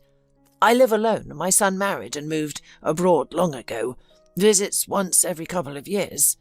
And I am afraid to fly. I haven't even seen my grandchildren in person. Since Leslie passed away, I live as a recluse. If it's not too much trouble, come over. I live near the Central Library. Karen nodded. Someone might find the old man's offer dubious, but the woman felt that this person was very lonely, and the sincerity with which he shared the details of his life was endearing. Moreover, Karen genuinely wanted to see the translations of Rimbaud. I will definitely come. Let's say tomorrow at 5. Will that be convenient? Of course, the elderly man assured her. Come over and I'll treat you to my signature coffee, according to an Algerian recipe. The new acquaintances spent some time at the cemetery, after which Karen kindly offered to drive Mr. Spitz home. All the way, he told her about the peculiarities of growing flowers in a home greenhouse. Karen could not have imagined that it could be so interesting. The next evening, after finishing work, Karen called her eldest daughter and arranged for her to pick up Leela from kindergarten, warning that she might be a bit late. "Mum," Chilton said over the phone, "you'll be late? Is it because of work, or are you going on a date?" "Oh, sweetie, it's not a date," Karen laughed. "I have a meeting scheduled. I'll try not to be too long, okay?" "Got it, Mum," Chilton chirped. "Don't worry." On her way, Karen bought some pastries, as it felt awkward to visit someone empty-handed. Then she parked near an impressive entrance adorned with stucco, noting that the building where the old man lived was quite grand, even by modern standards. In the past, such buildings were home to the diplomats, academics and high-ranking officials. Today, only the very wealthy could afford an apartment in such an architectural gem. Mr. Spitz lived on the 7th and top floor, ascending in an antique elevator with a sliding iron grate. Karen admired the rich decor of the staircase landing. Ornate stucco adorned the walls, marble floors gleamed with cleanliness, and each door boasted a golden plaque with the residents' initials. Mr. Spitz greeted her with a broad smile. The old man was dressed in an impeccably fitting grey wool suit that made him look significantly younger. "Good evening, dear Karen," he greeted her. "I must admit, I didn't expect you to come." "Why not?" Karen asked, somewhat embarrassed. "Well, you must agree, meeting at a cemetery is a rather dubious way to start a friendship." The old man smiled. "Although, considering how life flows these days, it's wonderful that strangers can even talk to each other and find a common topic." "I confess," Karen replied, "I'm driven by professional interest, and I'm also very curious to try the coffee you raved about. I even brought some pastries." "Thank you." Mr. Spitz took the proffered package of treats. "Please come in." Karen entered a vast living room. The apartment had high ceilings, at least 4 meters tall. One wall of the spacious room was entirely lined with bookshelves, filled with rare editions that the library's owner had collected over decades. There were even some ancient, medieval-looking manuscripts and volumes with gold letters, worn by time, on their spines. "I see you like my little collection," Mr. Spitz remarked, bringing in a tray with a coffee pot and sweets. "Little? There must be at least 2,000 volumes here, Karen responded, continuing to examine the books. 3,047, to be exact, the old man informed her. There used to be more, but after Leslie's death I donated part of the collection to the university library, as she had wished. And now, even though I'm retired, I can't read as much as I used to. My eyesight isn't what it was. And, you know, it was more interesting to discuss what we'd read with Leslie. Sometimes I open her favourite, illustrated editions, and simply admire the pictures. Like this one. Mr. Spitz reached for one of the shelves holding a collection of beautifully bound books with golden Arabic ornaments. The Arabian Nights, he presented, showing Karen an exquisitely beautiful book, silk-bound, with a glossy enamel inlay depicting Scheherazade in a blooming garden. This edition is from 1913 in French with illustrations. My goodness, it's gorgeous, Karen exclaimed in admiration. I would never have thought that such specimens are kept in private collections. This is a true work of art. You're right, the old man smiled. Such collections can easily be sold at auctions for a decent amount of money. Today there are no more than 5 complete collections of exactly these books, but I would not sell them for any money. You see, they are not just well-preserved volumes. This is memory, moments of happiness, gone forever, but also forever remaining in my soul. Leslie and I bought this collection in Paris, believe it or not, for 300 francs, although at that time this sum seemed fabulous to us. We had only 300 francs left. Seeing how my wife's eyes were burning, the seller could not resist and gave in. Probably he regretted it 1,000,000 times later. After all, today the cost of such a collection is at least 30,000 euros. No way, Karen marvelled. Really? True story, the old man sighed. But what's the use of money if you can't buy anything with it? Think about it. Where would an old man like me need such a sum? But why? For the funeral, perhaps, but I'm not some pharaoh. Karen laughed. Mr. Spitz was right. She wondered what she would do if she owned such valuable books. Probably she would sell them without a second thought. She needed the money to raise her children. Every penny counted. But if the books belonged to her children, then no, not for any money. Mr. Spitz, she began, sipping coffee from an elegant porcelain cup. This coffee is amazing. I've never tasted anything like it. Ah, the elderly man laughed. I'm glad you appreciated my signature recipe, although calling it mine is not entirely correct.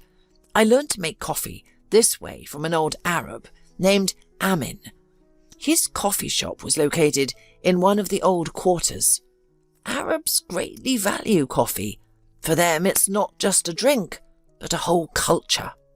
How interesting, Karen exclaimed. And have you travelled a lot? A lot. The old man sighed. Well, Algeria is a special topic for me. You see, Leslie worked as a translator in the embassy. That's where Leslie and I met. I was an archaeologist, and once we set off to Africa. At first, of course, everything seemed wild, especially the unbearable heat and the lack of familiar comforts. We went to the mountains. It was very difficult to get there. We had to carry all our luggage, provisions, and equipment ourselves. After taking several hundred photographs, filling dozens of journals, and carefully packing their equipment, we were ready to set off on their return journey the next morning. The last night we built fires, prepared dinner, and sat down to tell stories from life which quickly became boring. Then our translator started pestering Saeed to tell them something about this place, something he had personally encountered. The guide refused for a long time, but after persistent persuasion his tongue loosened. I had just started leading scholars to the ruins. The man began in French. My first group consisted of 4 young Frenchmen. Among them was a photographer. One evening, one of the guys noticed that Eugene was missing. We split into pairs and continued the search. I went into the mountains with Françoise, and the other 2 guys headed to explore the ruins. When dawn broke, Françoise and I returned to the camp and saw Luc, one of the guys who had gone to the ruins, was running towards us. He ran after him towards the amphitheatre. There, on the steps, sat Eugene. His head was as white as chalk, although just yesterday he had been a dark-haired brunette. He was clutching his camera tightly and muttering only one word. "No!" It seemed as if the guy couldn't see or hear anything around him. His pupils were dilated and his lips were cracked. 2 days later, he seemed to have come to his senses, but he remembered nothing. As soon as the guys left, I heard nothing more about them. After Said finished his story, the silence around the campfire was broken by Sam. Among us, he was the only one who believed in the existence of otherworldly forces. "You know, last night I went out of the tent to relieve myself, and right around the amphitheatre I saw some kind of glow. Maybe there really are ghosts there." "Come on, Sam, what ghosts?" I said to him. I didn't believe in it, but for some reason I couldn't sleep peacefully after what I had heard. When all of the guys had gone to their tents, I tossed and turned for a long time, wondering what the Frenchman could have seen in the ruins that made him go crazy instantly. Suddenly my thoughts were interrupted by a crackling sound from the street. I stuck my head out of the tent, but there was no one around. Only the embers of the campfire were slowly dying out. I was about to climb back in when the crackling sounded again. The sound was loud and clear, coming from the direction of the ruins. "No way," I muttered, climbing out of the tent. "Whatever is there, the sound is clearly not from the other world." Armed with a powerful flashlight and a sturdy stick, I headed towards the amphitheatre. There was someone in the centre of the structure. I froze, not understanding how a person could be there. But the figure was wearing something light that covered almost the entire body. I gripped the stick tighter and shone the light on the person sitting below. "Hey, what are you doing here?" I shouted. Suddenly, the figure quickly stood up and turned around. The flashlight illuminated a woman's face covered in blood. I stepped back, paralyzed with fear. The woman silently stared at me. "Who are you?" I stammered. "Do you want help? We have a first aid kit. I'll bring it right now. Just don't go anywhere." I was about to leave when the woman suddenly grabbed my arm and spoke to me in perfect English. "You're not a hallucination? You're real? I had given up hope for help. You see, our caravan was attacked. We were heading to the settlement, but on the way, we fell into a trap. Some people pulled us out of the cars, started pushing us roughly, trying to put us in their truck. I managed to escape, but as you see, it gets dark quickly. I know the city is not far, but I'm completely disoriented. I stumbled upon these ruins and decided to wait out the night, but it's freezing. If it weren't for you, I think I would have frozen to death by morning." Only now did I notice that the stranger was wearing a silk business suit, dirty and torn in places. "Good Lord, let's go to our camp quickly. Can you walk?" I asked, supporting the woman by the arm. "I think I can walk, yes," she replied, "but I think my heel broke." I helped my companion get to the camp, rekindled the fire and sat her on a folding stool. From the tent, I took out 2 blankets and a first aid kit. While treating the wound on the stranger's face, I noticed that she was very young, no more than 25 years old. No one got any more sleep that night. At first everyone listened to the story of the stranger's appearance in the camp, and then the remaining few hours went by on guard duty. In the morning, we loaded our gear onto the mules and set off for the city. In the capital, Leslie saw me off to her flight, but before boarding we exchanged addresses and phone numbers. And a year later, she returned to our homeland. By that time, a real feeling had arisen between us, so by that time, A real feeling had arisen between us. By that time, a real feeling had arisen between us. To please my beloved, I even began to learn French. Leslie was transferred to the consulate. She sometimes had to go to North Africa, but she spent most of her time in the country. After 2 years, we got married. Leslie shared all my interests, inspiring love for her own, so we always had something to talk about. Heated arguments were sparked by discussions of literature. Leslie passionately collected books, and if I preferred history and architecture, she grabbed every volume of poetry she could find. For our honeymoon, we managed to go not just anywhere, but to France. My beloved wife dragged me to flea markets, museums, and cosy cafes. And at night, we would take long walks along the Seine and dream about the future, savouring the present. A year later, we had a son. Leslie was overjoyed. She inherited this apartment in the city centre from her father, where the couple moved immediately. I was swamped with work. I was sent to the distant region, where large-scale excavations of ancient settlements were taking place. For 5 years, I was home for a maximum of 2 months a year. Leslie took on most of the responsibility for raising our son, but even such long absences could not spoil the relationship between us.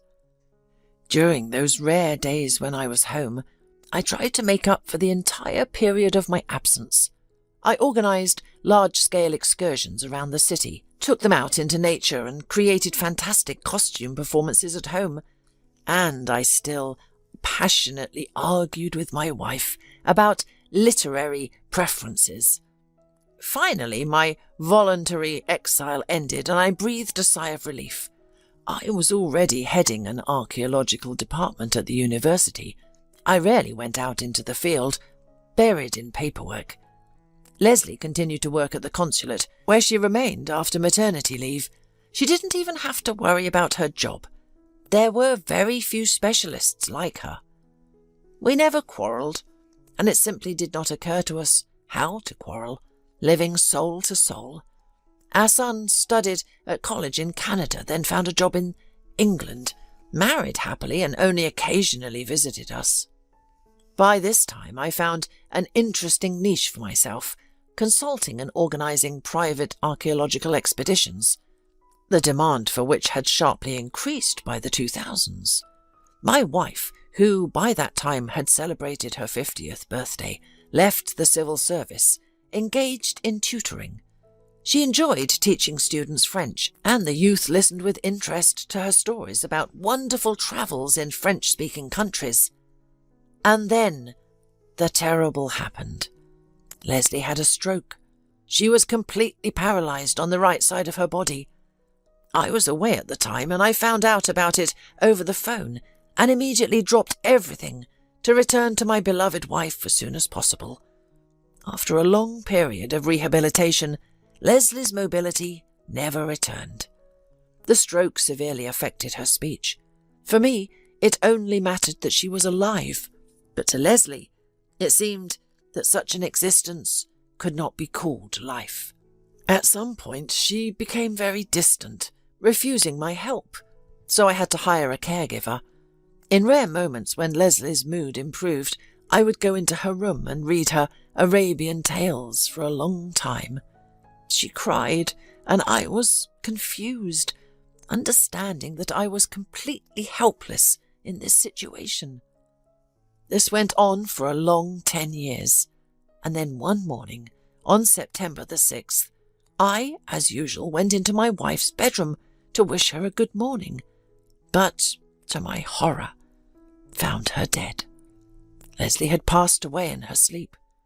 Her face was peaceful and even somewhat happy. The funeral was lavish. To say goodbye to Leslie, all her former colleagues and many friends came. Her death crushed me.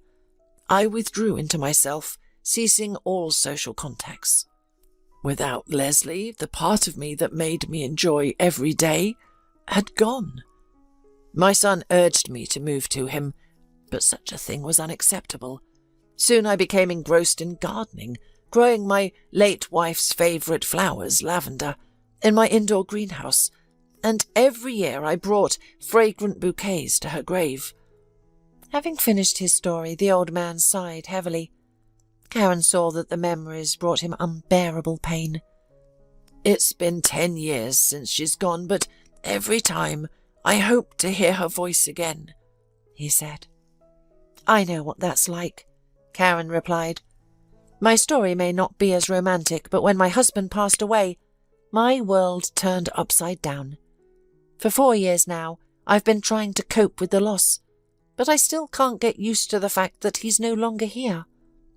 "Karen," Mr. Spitz addressed her, "thank you for listening to an old man's story.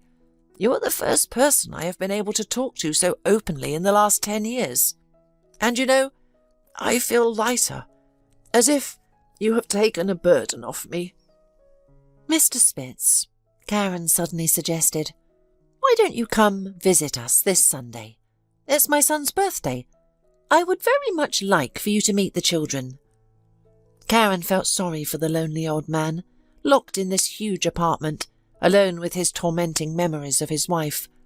She liked him very much, so she found it appropriate to invite him to the family celebration. "I don't know," Mr. Spitz replied uncertainly. "Won't I be a bother?"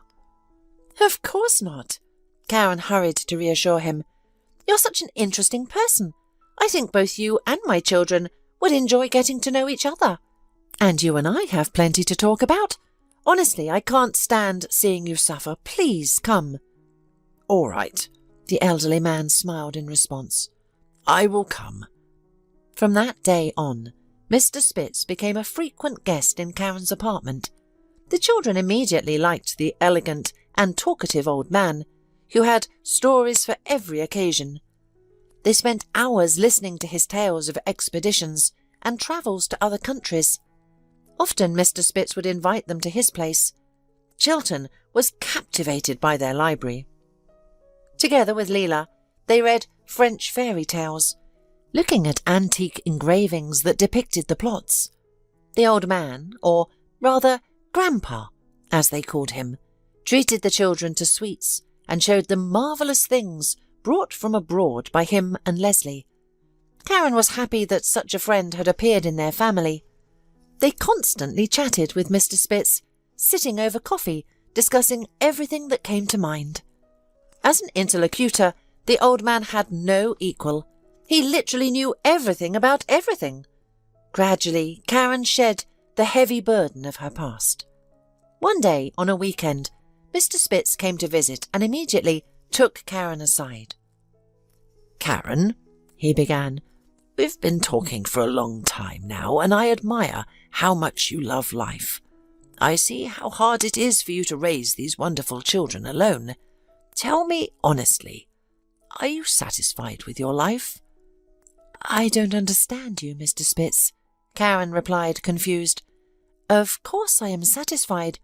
I have wonderful children and a roof over my head. And now such a friend has appeared in my life. How can I complain?" "A fine response, Karen," the elderly man smiled. "But that is not what I meant. Let us be direct. Do you have enough to live on?" Karen opened her mouth, unsure of how to respond. They had never discussed financial matters. Indeed, Mr. Spitz knew that she worked as a manager in a small company. She had never disclosed her salary, but it was easy to guess that money was barely enough to support such a large family. The apartment desperately needed repairs, and the car was practically screaming for urgent attention. But did any of that matter? "Karen," Mr. Spitz continued seriously, "you may not say anything, but I am not a fool.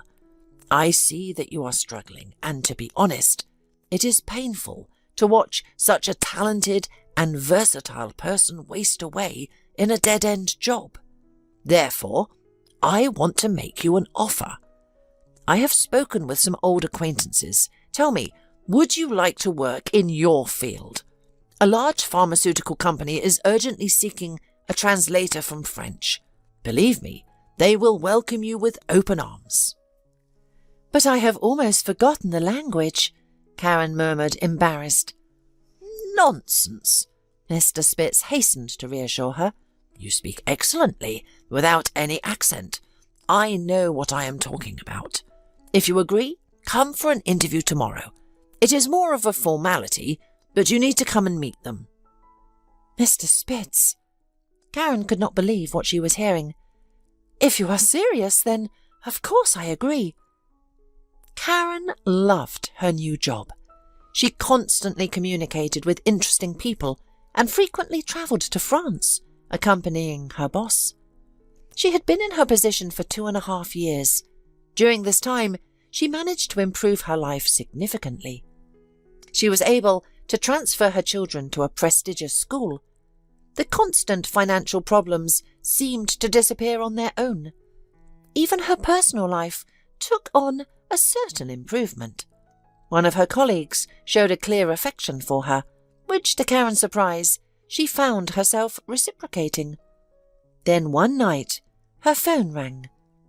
Through her sleep, she did not immediately grasp the meaning of what she heard. An unfamiliar voice informed her that Mr. Spitz had passed away that day. The elderly man had gone quietly in his sleep. His heart had just stopped. Karen wept. Over the past years, this elderly man had become a true friend to her, even more, a dear one. But his passing did not cause hysteria. She was glad that, finally, this man would meet his beloved somewhere in heaven, which he stubbornly refused to believe in with his mind, but acknowledged with his heart. Karen helped with the funeral arrangements. While cleaning his apartment, she found a letter addressed to her, which Mr. Spitz had apparently written shortly before his death. With trembling hands, she opened the envelope and took out a sheet of paper covered in neat handwriting. Dear Karen, I did not want to upset you prematurely, but I feel that I do not have much time left. I am glad that towards the end of my days, life has regained its colours. You and your children are a true miracle. I have done everything possible to help you overcome what was hindering you from breathing freely. I want everything to work out for you in the future, so that nothing prevents you from growing and loving life. Therefore, I ask you to accept my modest gift for Chilton, Andrew and Leela, because I know you would refuse it for yourself. With sincerest respect and love, Mark Spitz. Karen fidgeted with the sheet of paper, not understanding what Mr. Spitz meant. She felt both joy and sorrow at receiving such a message from him after his passing. Soon, Karen forgot about the letter and became engrossed in the whirlwind of everyday life. Imagine her surprise when, 6 months later, a notary called and invited her to attend the reading of Mr. Spitz's will. At the appointed hour, on September the 6th, the woman entered his office, where she was informed that the deceased's last will was to bequeath his apartment to Chilton, Andrew and Leela, and the library contained within it to their mother, Karen.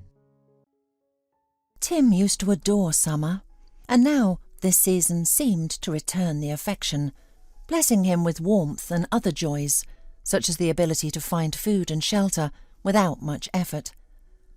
The beginning of Tim's homeless life coincided with the warm season, but he was horrified at the thought that, with the onset of cold weather, his life would change for the worse. However, he tried to push away the gloomy thoughts, focusing instead on daily minor problems, such as where to find work, spend the night, wash and eat without getting beaten up. Rapidly, Tim figured out where he would be safe and where the likelihood of encountering hooligans, crazed by summer freedom and hormonal surges, or law enforcement officers, who were sometimes even meaner than the thugs, was high.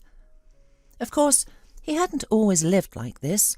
More precisely, not so long ago, because of his own trustlessness, someone else's dishonesty and unfortunate circumstances, he had slid down the social ladder to the unenviable status of a person of no fixed abode, or simply a homeless person. Being a child, Tim could not have imagined that in the future he himself would become a vagabond. His parents, learning about his future, would have been horrified. Shame and disgrace. Their youngest son, the favourite and darling, had turned into a vagabond, forced to fear the police and live on the street.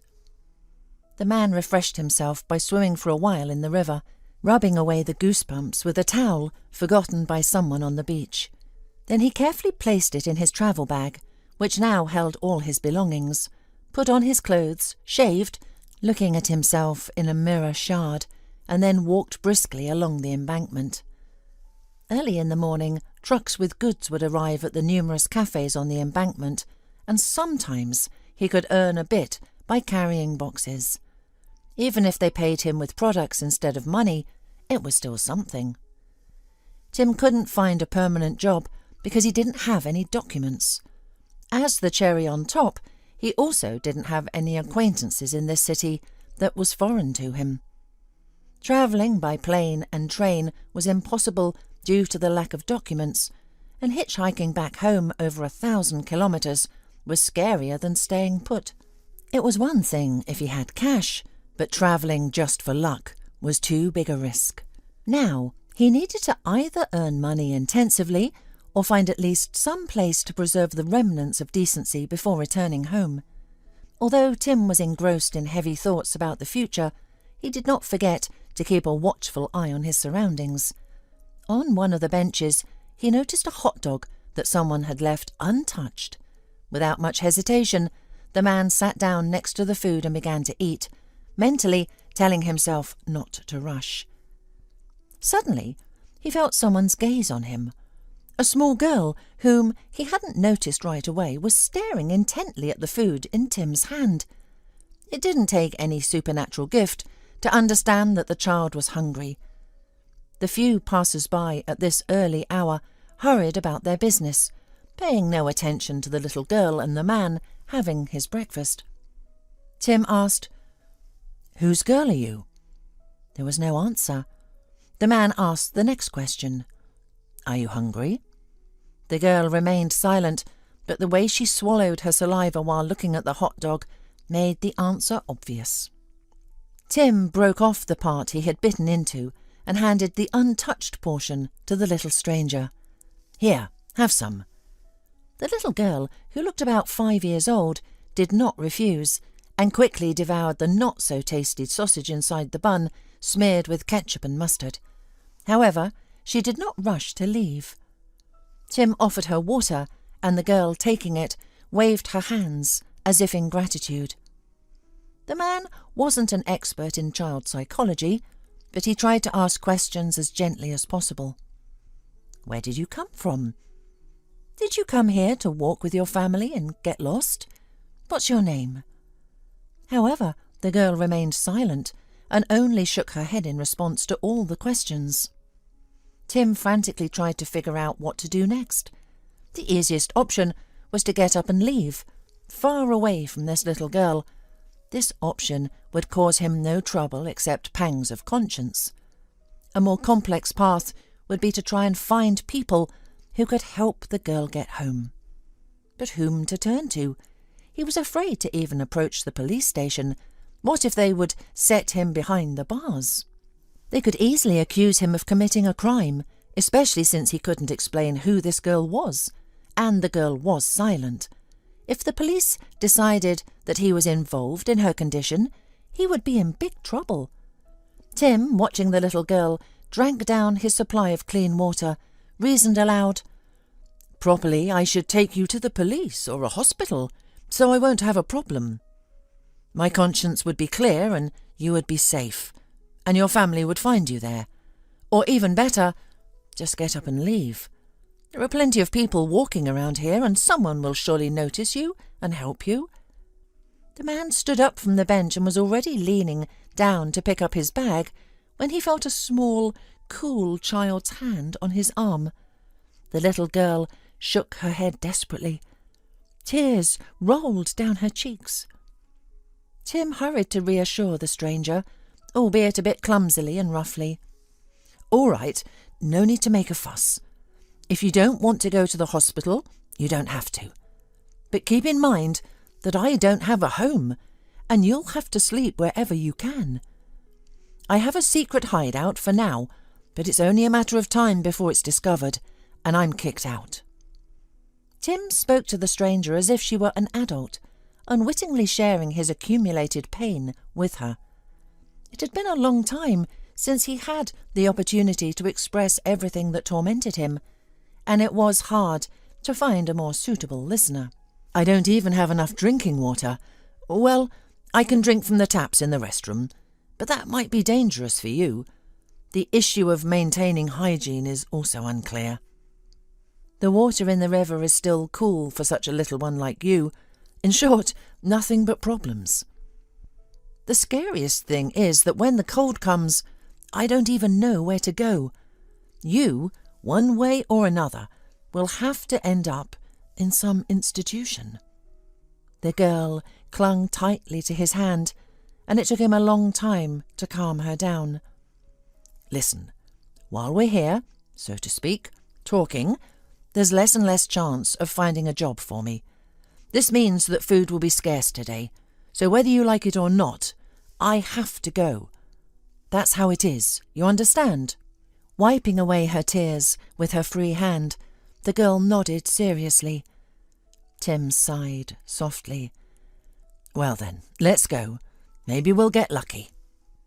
There was no work in the nearby cafes, but towards the end of the embankment, a kind-hearted waitress seated the girl at a table under a tree, gave her a plate of mashed potatoes and a cutlet, and asked Tim to unload a car that had arrived and help rearrange the tables under the awnings.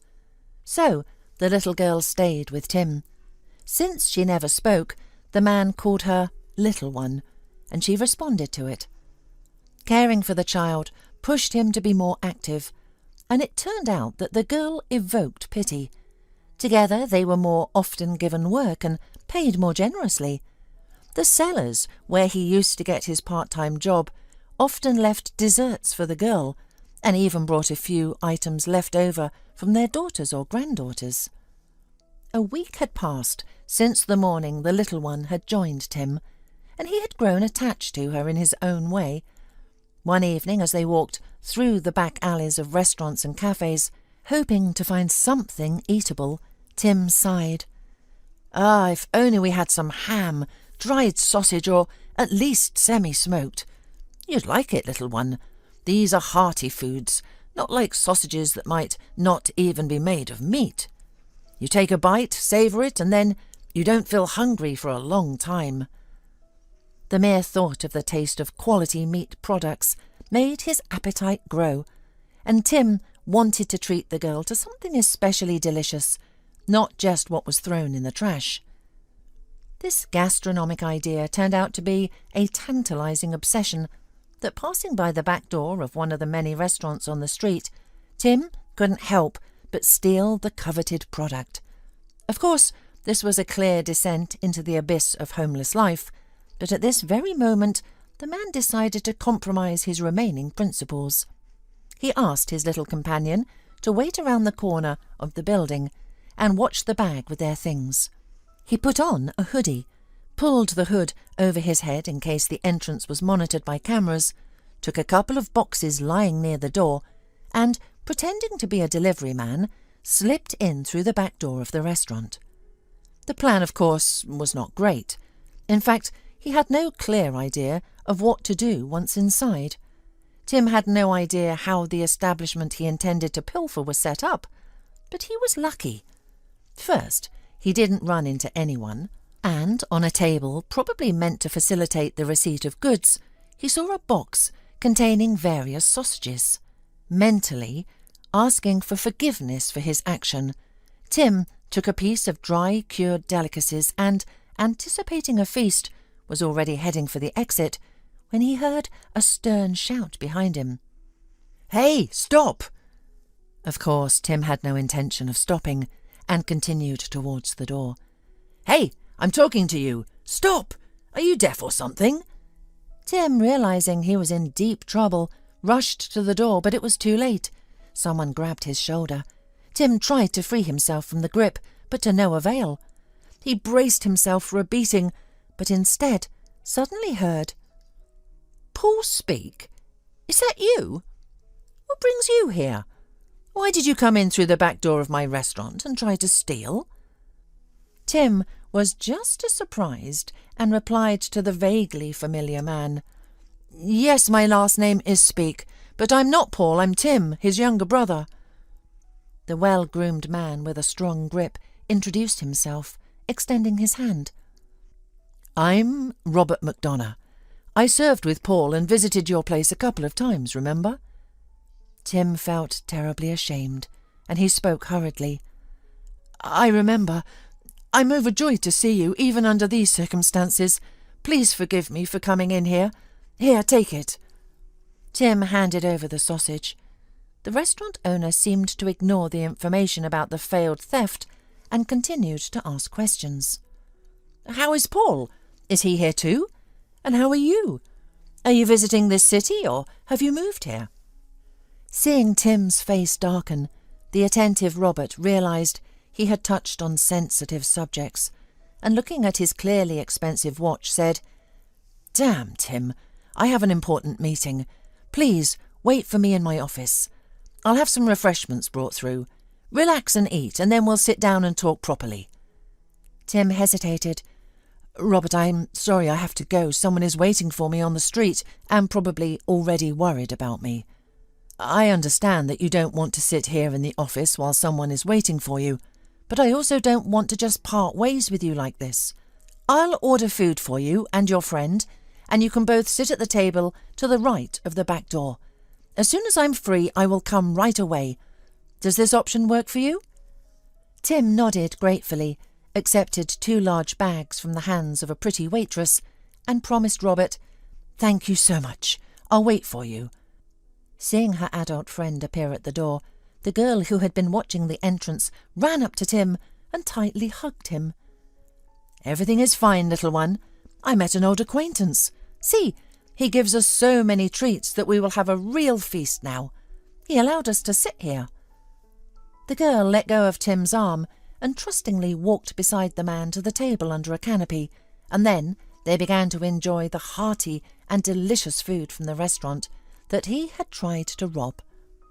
The vagabond and his little companion managed to finish most of the dishes, and the girl even started on the dessert when Robert emerged from the back door.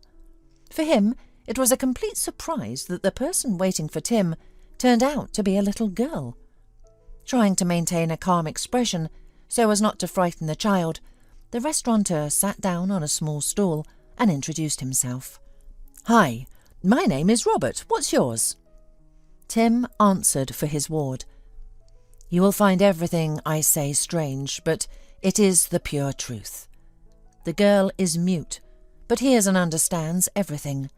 We have been walking the streets together for about a week now, but I haven't heard a single sound from her, and I don't even know what her name is." Robert whistled. "Wow, what have you gotten yourself into?" Tim spread his hands. "I don't know myself. It just happened that no one cared about the little one except me. So now we wander together. True, I don't know how long this can last. Surely someone is looking for her, but I'm afraid to go to the police." Robert, having come to terms with his surprise, offered, "Listen, Tim, I invite you to my place. There, in a calm atmosphere, we will talk, exchange news. You can even spend the night without any problems. There is enough room for everyone." Tim did not refuse. The opportunity to wash with hot water, maybe even take a shower, and send the little one to wash in normal conditions was more than pleasant. He put the uneaten food in a separate bag, and taking the girl by the hand, followed Robert to the parking lot. When Tim opened the door in front of the little one, she, realizing that they were about to ride in the car, started to resist. This was strange, but there was no time to ponder the reasons for such behaviour. "Robert invited us to his place. He is my old acquaintance, a friend of my brother. and you don't need to be afraid. You trust me, as I understand?" Tim waited for the girl's consent, expressed by a short nod, and only then continued. "Well, and Robert is trustworthy too. You can wash with warm water at his house, maybe even watch cartoons. You probably love them. I, by the way, adored them in childhood. I'll tell you a secret. I would watch something with pleasure even now." The girl, after thinking for a moment, sat in the car's cabin, and the men followed her. After the hearty meal and the rocking motion of the car, the little one dozed off. A half-hour later, Robert, having opened the automatic gates, parked near the 2-story house. A small hallway led to a living room with a sofa, where Robert suggested putting the girl, who was still asleep. "Let her sleep, she must be tired, and we will sit in the dining room. Let's go." Tim carefully covered the girl with a soft blanket and followed the host. Robert handed the guest a set of clothes, towels, hygiene products, and explained, pointing to 2 doors in turn. "Here is the bathroom, and straight down the hall is the dining room. I'll go there, set a small table in honour of the meeting, and wait for you. Don't rush, and don't worry about the girl. If she wakes up, I can calm her down." Tim enjoyed the hot water, scrubbing his skin with a washcloth lathered with fragrant gel. He cleaned his teeth, combed his overgrown hair during his wanderings with a comb, and went to the dining room to answer all of Robert's questions. The host tried his best, and on the table were meat and fish appetizers. Pouring a yellowish liquid into glasses, Robert proposed a toast to the meeting. Tim drank the drink, which immediately gave him a feeling of warmth and calm. The tension of the last months, when he was forced to wander, retreated, and the man relaxed. At this moment, he did not need to look around for food or for a timely escape from potential danger. There was no need to listen to what was happening around, and Tim prepared for a difficult story.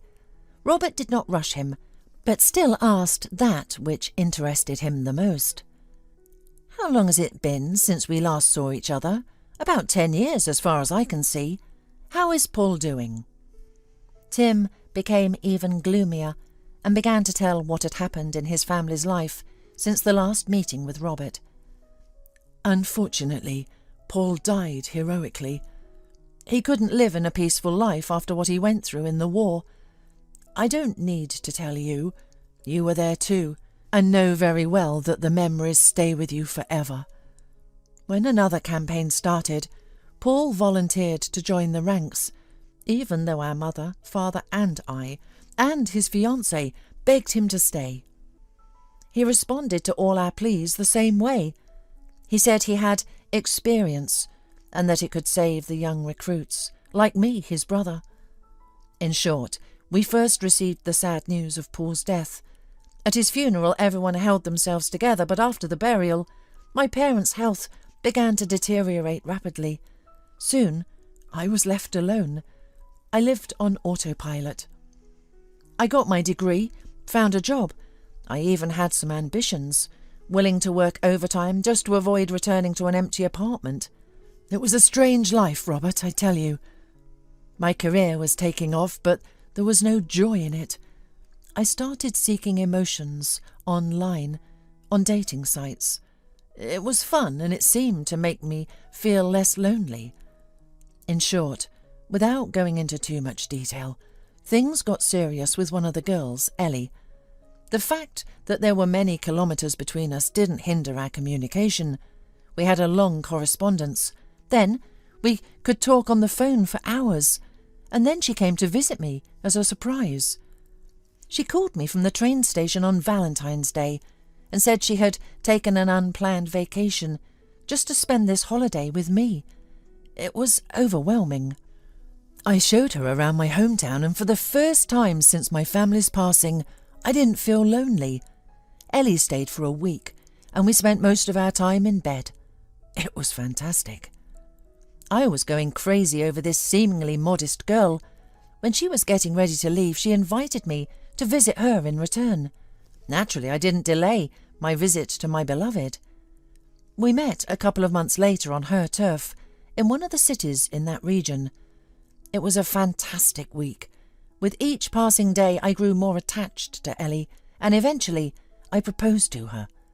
She didn't play coy and agreed right away, but she reminded me that she had no plans to move away from her hometown. Pressing herself against me, she straightforwardly said she would be happy if we lived together. I promised to think about it, though I already knew the decision I was going to make. The next morning, I told her that we would meet soon and wouldn't have to part again. I went back to sell my apartment and buy another one where Ellie and I could be happy together in her city. This took some time, and we were almost constantly in touch. We would always talk briefly in the morning and then chat almost until dawn in the evenings. I sold almost all my belongings, and with a minimal number of clothes and a few photo albums and a substantial sum on my bank card, I went to my beloved. She arranged an evening for me that was truly unforgettable. I was in the euphoria and somehow told her about my plans, mentioning the amount on the card and even sharing the PIN code as a sign of special trust and love. After that conversation, I felt an incredible fatigue. The last sweet memory is of me falling asleep, carefully led to the sofa, kissed on the cheek and covered with something warm. The awakening was far from as pleasant as I would have liked. Instead of a kiss, I felt a kick in the ribs. Instead of the soft sofa, I found myself on a hard bench. Instead of Ellie's sweet face, I saw the stern faces of 2 policemen. One of them had woken me up with a rough kick. When they demanded my documents, it turned out that they were missing from where they should have been. Anxious, I started looking for my passport in my bag, stammering out what had happened to me. The policemen just laughed. They didn't believe me at all. To be fair, it's not difficult to understand why. The story was too convoluted. After all, according to me, I had fallen asleep 1,000 kilometres away from the city where I woke up. I managed to persuade the younger policeman to go to Ellie's social media page, to call her on the number listed there, which I had been too lazy to memorise. I was worried that my beloved might also have fallen victim to some evil scheme and could be in a frightening situation. However, her voice, coming through the speakerphone, told the police that she didn't know any Tim speak and had never been to the city where, according to me, we had met. After this information, my already confused and sluggish state became completely indifferent. I didn't even resist when one of the policemen, who had suggested that I was under the influence of banned substances, which had caused my strange fantasies about the girl and the missing documents, searched my bag. He took the bills from my wallet, leaving very little. My attempt to protest was met with another kick in the ribs. As they left, they informed me that they are currently having no claims against me, but it would be better for me to leave their territory as soon as possible, or next time they may not be so kind. Gradually, the full horror of the situation began to dawn on me. It seemed that the police were partly right. I must have been under the influence of some substance and had revealed all my secrets to Ellie. The fact that she had answered the call and calmly and brazenly denied knowing me indicated her confidence that I wouldn't find the truth. The girl knew from our conversations that I had no close relatives and had even lost touch with friends after the loss of my brothers and parents. In short, I was an easy target. I voluntarily sold my apartment and went to Ellie, who might not even be her real name. I started remembering oddities. For example, my beloved never introduced me to her friends or relatives. There were no typical feminine touches in her apartment. No flowers, photographs, or cute knickknacks. During the week when I stayed with Ellie, this didn't bother me. Who knows what style my beloved preferred? Honestly, I didn't pay attention to such minor inconsistencies when a charming beauty was by my side. After coming to my senses a bit, I still went to the police station, but it was unsuccessful. They refused to take my statement because I didn't have any documents. They literally asked me to leave and not bother them. So I've been wandering like a vagrant, and recently a mute girl joined me. And so we've been surviving, eating the food I get in exchange for small services. I can't imagine how I got the idea to sneak into the restaurant kitchen today. Robert, I ask for your forgiveness again." Robert listened to the brother of his war comrade without interrupting, and when Tim finished his story, he poured a little more cognac into the glasses and began suggesting measures to resolve the situation. "Life has beaten you down, Tim, but I think restoring your documents won't be too much trouble. Not instantly, of course, but within a reasonable time, everything will work out. As for the money on the missing card, I'm afraid it will be more complicated, and I can't guarantee the result. In any case, don't be sad. It's great that you found me. It's time for me to return the favour. I owe Paul my life, so I'll do everything I can for you, his brother. It's my sacred duty. You can stay with me." Tim began to thank Robert warmly, and then he asked a question that had been bothering him even more than his own well-being. "I understand that this is presumptuous of me, but I also need to figure out what to do with the girl. I was afraid to take her to the police, so I wouldn't end up being blamed. Not only does she not speak, but I noticed that she feared the car." The man nodded. "Yes, the situation with the girl is much more delicate. It's unclear why no one is looking for her and how she ended up on the street. This could take a terrible turn if a homeless person without documents goes to the police and says he found her by chance and doesn't know where she came from. You know what? My wife will return soon, and we will discuss all this with her. I'll call her now and ask her to buy some girlish things, and you make yourself at home here. Eat, drink, and feel comfortable." After the encouraging conversation, Tim, who was already relaxed from the shower and the treats, felt as if a weight had been lifted from his heart. Of course, he was ashamed that he had burdened a virtual stranger with his problems, but he was truly grateful to Robert for taking such an interest in his fate. Even a brief respite from wandering, spending the night in normal conditions, already improved his mood. Lost in thought, Tim peeked into the living room and saw that the girl was already awake. "Hey, are you awake?" he said gently. "Do you want to eat?" The girl nodded. Tim's little companion eagerly devoured everything the host offered, delighting him with her contented expression. Robert, who had already caught his wife, said quietly, "It's wonderful when children eat with appetite. They can be picky, saying they won't eat this or that, but she's not like that." After the meal, Robert suggested turning on cartoons for the girl, and she nodded joyfully, settling on the now familiar sofa in the living room. The men took the chair next to it and also enjoyed watching the funny chases of the mischievous cat after the clever mouse. The idyll was interrupted by the front door swinging open, and a charming woman entered, carrying 2 large bags. She gave a nod to the men and then sat down on the sofa next to the girl and handed her a doll she had taken from the bag. "Hello, my name is Jane, and this doll dreams of becoming friends with you and playing all sorts of interesting games. I also have bath toys, soap bubbles, and little ducks that float. Let's go have some fun with them, and then we'll finish watching the cartoons." The girl, as if asking for permission, looked at Tim, and hearing from him that she could trust Jane as well, reached out her little hand. The woman took one of the bags she had brought and went to bathe the little one. Tim grew anxious.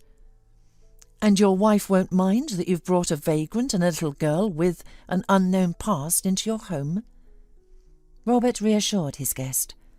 "We often have people staying with us, mostly friends, sometimes business partners, and a few times just acquaintances of acquaintances. Besides, she knows that if it weren't for your brother, I wouldn't be alive at all. So don't worry about it. About an hour and a half later, when the men had discussed many stories, mostly related to Peter, Jane entered the living room. She was without the girl, and seeing the surprise on Tim's face explained, "I took the little one to the children's room, dried her hair, and she started to fall asleep, so I put her to bed. Besides, I took a picture of her. We should check if there are any missing children in the database who look like her, and now we all need to rest." Robert showed Tim the guest bedroom, and the poor man, who had regained hope for a return to normal life, fell asleep peacefully for the first time since his wanderings. The new day brought unexpected information. "Her name is Fiona Marshall, and she is considered to have run away from an orphanage," Jane said. "They were brought from the distant region on an excursion, and no one noticed at what point she either accidentally or intentionally fell behind from the group. They obviously don't want a scandal, so there's a chance to quietly go and return the little one. It's the weekend now, and the principal's stationary number isn't answering, so we just have to wait for Monday." The little girl played with her new doll, and she beamed with joy. Watching her, the adults felt both tenderness and concern. After all, Fiona would have to return to the orphanage, and although this is, of course, better than wandering the streets, life in a state institution can hardly be called paradise. For Tim, this day in the family circle, where everyone treated each other with love and respect, reminded him of a happier past, and he almost cried from the surge of emotions. And he also felt sad, as he surprisingly realised about parting with his little companion. There was no denying that she complicated his life, as he had to take care of her, feed her, and worry about being questioned about their relationship. But at the same time, it gave his existence meaning, although, if he thought rationally, their separation was inevitable. Meanwhile, Robert also had news for Tim. "On Monday, we'll go to the police station to see Detective Cicero. He is already aware of your misfortunes, and I was promised that he would approach the situation with the utmost consideration, so don't be sad." The next day Tim was very nervous, but the meeting with Detective Cicero went well. The policeman behaved correctly, didn't mock or sneer, and only grimaced painfully when, in his story, even softening the details, Tim told him about the arbitrariness of the law enforcement officers. "Of course, I apologise deeply for this incident. I think you understand that personal purges are conducted regularly, but it is still impossible to completely get rid of the inappropriate people here. Regarding the scam you fell victim to, we will do whatever we can." When the men got into the car, Robert encouragingly patted his protégé on the shoulder. "Well, consider the matter moving. Everything is in motion, and that means you'll have your documents soon. Meanwhile, so you don't get bored, if you like, you can work in my restaurant. We are always short on additional hands." Tim didn't know how to thank Robert. Words seemed pale, and he replied, "I can even work as a simple cleaner, because I am very grateful for everything you are doing for me." Robert waved his hands dismissively. "It's nothing. It's important to me that the brother of my saviour gets his life back on track." Robert and Tim spent the whole day busy with work, and in the evening Jane shared some news. "Tomorrow they will be expecting Fiona at the orphanage. They have entrusted us to deliver her there ourselves, although I think they are just saving on gas. Anyway, that's the situation. Now, we just need to inform the girl, and for some reason I am sure she won't be thrilled with this news. Robert, I have a completely free day tomorrow, so I can take the girl without any problems. I'd also like to see what the conditions are like in that institution." "Can I come too? Fiona seems to trust me," Tim asked. "Robert, is it okay if I ask for a day off, right after starting work?" Robert smiled. "Consider it a work day on the road. Besides, we'll load the car with sweets for the orphanage kids early in the morning. It feels awkward to show up empty-handed. That's what they decided, and despite their efforts to put on a brave face, the adult's mood was far from cheerful. Fiona took the news that she had to return to the orphanage stoically. The girl didn't throw a tantrum or cry. She started unbuttoning her dress. Jane understood that the guest thought that they would take away her gift, and kneeling in front of her, quickly buttoned it back up, saying, "No, sweetheart, the dress is yours to keep. It's yours now. I promise we will visit you. Do you believe me?" The girl nodded seriously, like an adult. She went to Tim, shook his hand, either thanking him or saying goodbye in advance. The summer morning of their parting was cloudless. Although Jane tried to cheer up the passengers in her car, she wasn't in a cheerful mood herself. The woman drove the car slowly, following the navigator's instructions, but the destination inevitably approached. Jane parked the car by an unremarkable fence, behind which children about 10 years old were playing, and the passengers got out of the car. The playing children curiously examined the visitors standing at the gate and unsuccessfully pressing the button on the outdated intercom. No one answered. Jane was already starting to look through her phone for the principal's number, but a stout woman approached the gate, whose mere glance could freeze someone on the hottest day. "Hello, I'm Mrs. Perry, the principal of this institution," she addressed the visitors. "Please come in, and thank you for finding and helping Fiona." And, opening the gate, she invited Fiona and her attendants.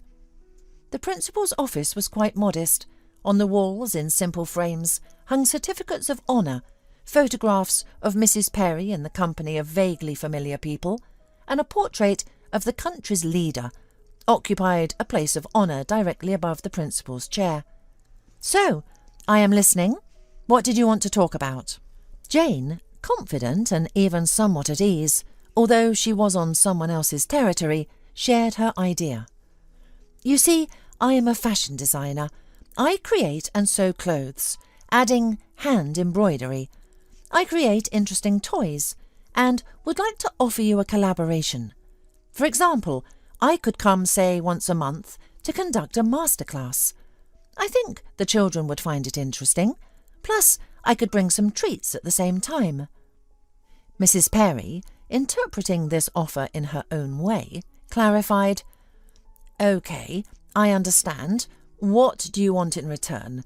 I warn you right away, our budget is tiny. I have no way to pay for all these masterclasses. What can I say? The button on the gate hasn't worked for a month. Some rooms don't have anyone to change the light bulbs in the fixtures. And instead of qualified educators, we have to hire graduates of our own orphanage, practically without special education.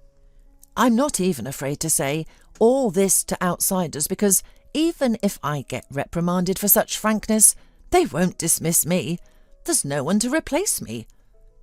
Jane patiently explained, "I'm not asking for payment. All the training will be on a voluntary basis.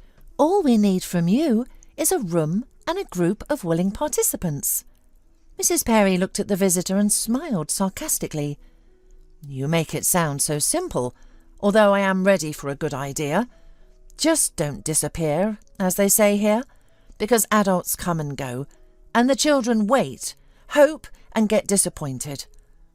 Jane promised. "No, I won't disappear. I'm genuinely interested in this." Tim suggested, "If you like, I can replace the light bulbs and try to fix the intercom." Mrs. Perry graciously agreed, and while the man was busy, Jane asked, "Please tell me Fiona's story. Maybe I could try to find a doctor who deals with muteness."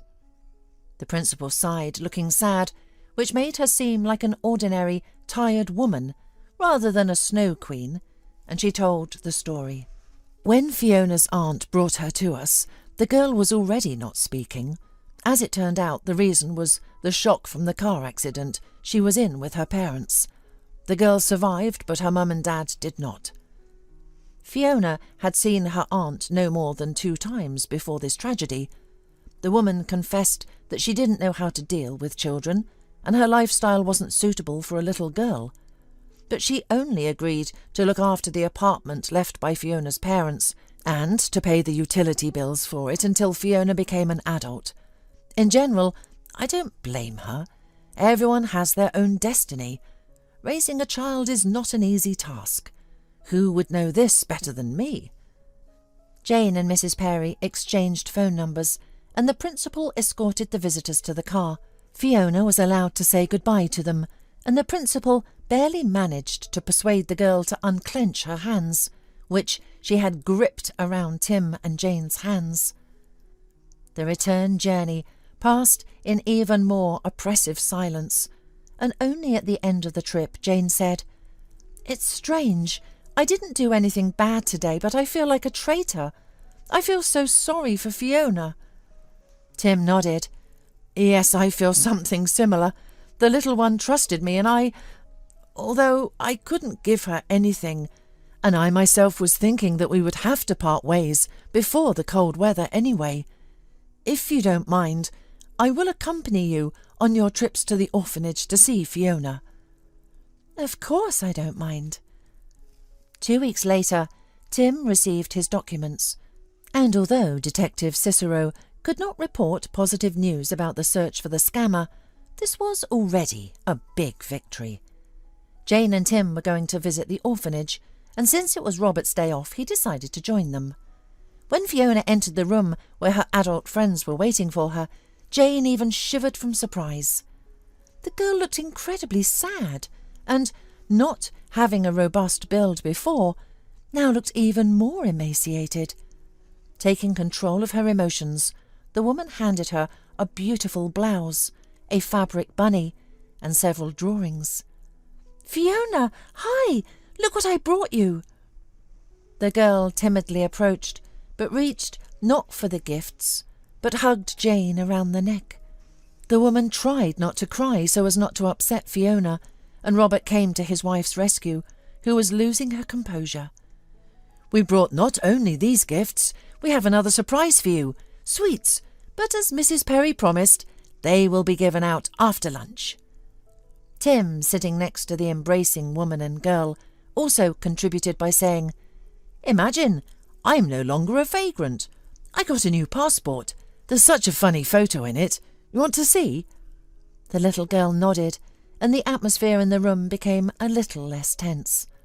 Jane, as promised, conducted a masterclass, but the leaving was tearful for everyone. Later that evening, laying in her bed, it suddenly dawned on the woman. "Of course, we should think guardianship or adoption. Robert, what do you think about the idea of taking Fiona in?" Robert shrugged. "You know I don't mind children at all." The family began gathering documents and completing all the formalities. During another visit to the orphanage, the woman asked Fiona, "Do you agree to move in with me and Robert permanently?" The girl nodded so vigorously that there could be no ambiguity. Mrs. Perry, who was watching this scene, was genuinely happy for her ward. "Fiona has an apartment, and if you take on all the obligations about the girl, you will also have to take care of the apartment and fulfill all the necessary formalities. You need to meet with her aunt to resolve this important issue." The principal wrote the coordinates of Fiona's aunt on a piece of paper, and Robert arranged a meeting right away, choosing one of the nearest cafes. "I'll spend a little more time here with Fiona and join you at the cafe later. Anyway, you don't need me there." And an hour later, entering the cafe, Tim froze in surprise. Sitting on the sofa opposite Jane and Robert was Ellie. He could not be mistaken, for it was this very profile that he had first almost worshipped and then hated. In a few steps, he covered the distance that separated them and grabbed the woman firmly by the shoulder, causing genuine surprise to Jane and Robert. "Tim, are you okay?" asked Robert. "Meet Sasha Marshall, Fiona's aunt, and you should be more polite with her."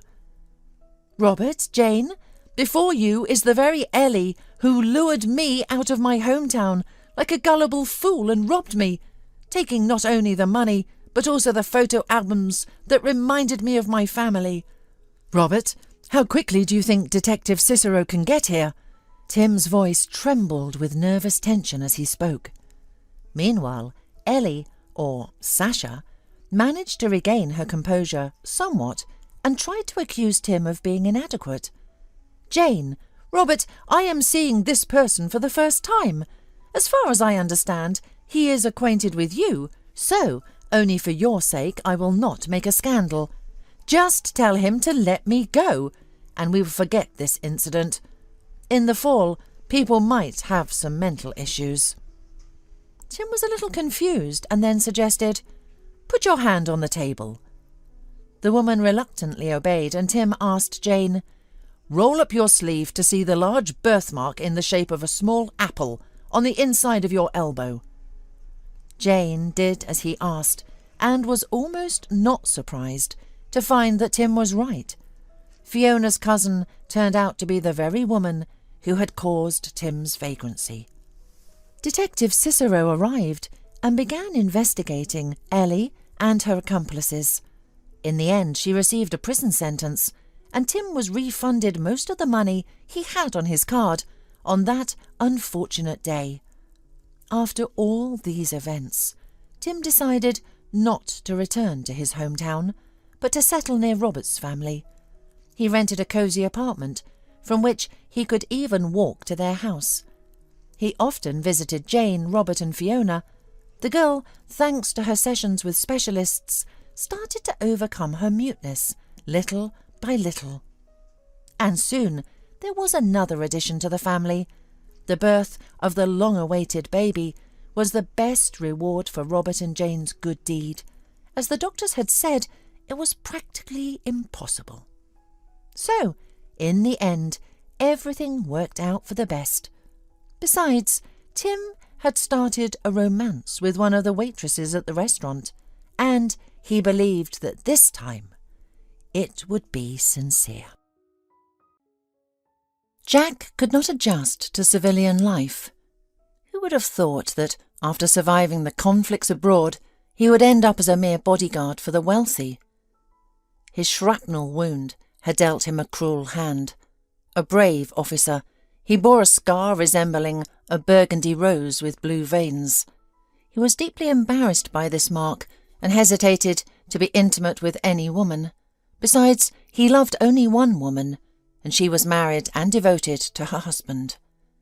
Jack finished his shift, hung his uniform in the locker, and reported to his father that he had completed his duties. His father, a retired police officer, now headed the security service for a childhood friend, and Jack escorted his daughter, with whom he played a lot of times together in their childhood. Yet there weren't many outings. Sometimes they visited her father's company, her beauty salon, a friend's party, a fashion exhibition, or her father's house. Brenda spent most of her time alone in her vast home. She loved gardening, spent hours in the pool, and diligently read books in the gazebo or by the fireplace in winter. Jack couldn't understand such family dynamics. What kind of couple lived separately most of the time? But no one asked for his opinion, so he dutifully performed his duties and remained loyal to his employer. Darren Stroman, Brenda's father, was a legendary figure in the city. He was an intelligent but extremely stern man. His only joy was his beloved daughter Brenda, who was the spitting image of the woman who had died during childbirth and meant everything to Mr. Stroman. Mr. Stroman was inconsolable, but a week later they placed a tiny, sniffling bundle in his arms. The baby opened her eyes and looked at him intently. Mr. Stroman's heart did a somersault. He looked up to the sky and said, "Beloved, I will do everything to ensure our daughter grows up healthy and happy. I will dedicate my life to this little one who lost her mother so early. I will be both a father and mother to her." And he kept his word. Father and daughter were extraordinarily close. Only in her company did his heart soften. He never remarried, choosing women only for brief periods. After his wife's death, he threw himself into the business. A chemist by training, he spent all day at the laboratory. Later, he led his team.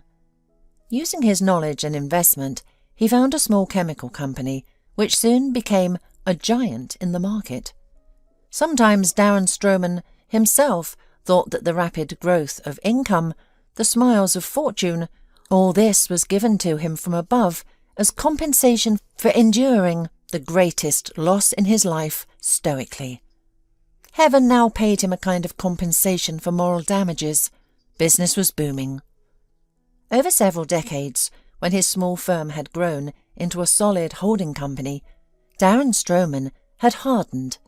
He became arrogant, kept everyone at a distance, stopped trusting people indiscriminately.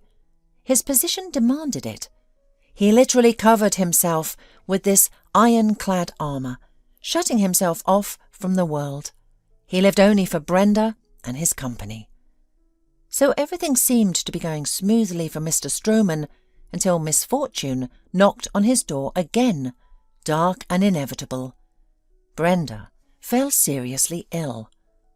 By that time, she had been happily married to Colin for 8 years. She had fallen in love with him at first sight, the moment her bodyguards turned away slightly. Why were there bodyguards everywhere? The reason was basic. During those tumultuous 90s, Darren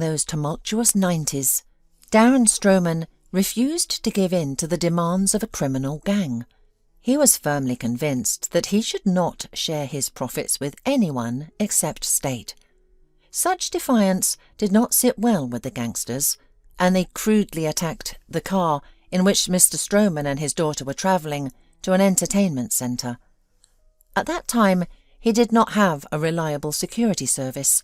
Only a driver accompanied them.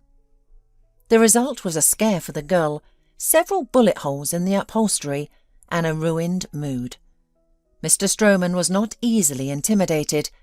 He arranged a meeting with the right people and somehow reached an agreement. Since then, Brenda always left the house accompanied by her bodyguard. That's how her childhood and youth passed. That's why everyone avoided her at the university, except for Colin. He bravely sat next to her at a seminar. And then, unheard of, he suggested they skip class, leaving through the back staircase. What an exhilarating adventure it was!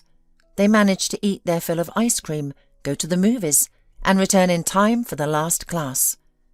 Brenda had never experienced such an exciting day. She became instantly and irrevocably attached to Colin.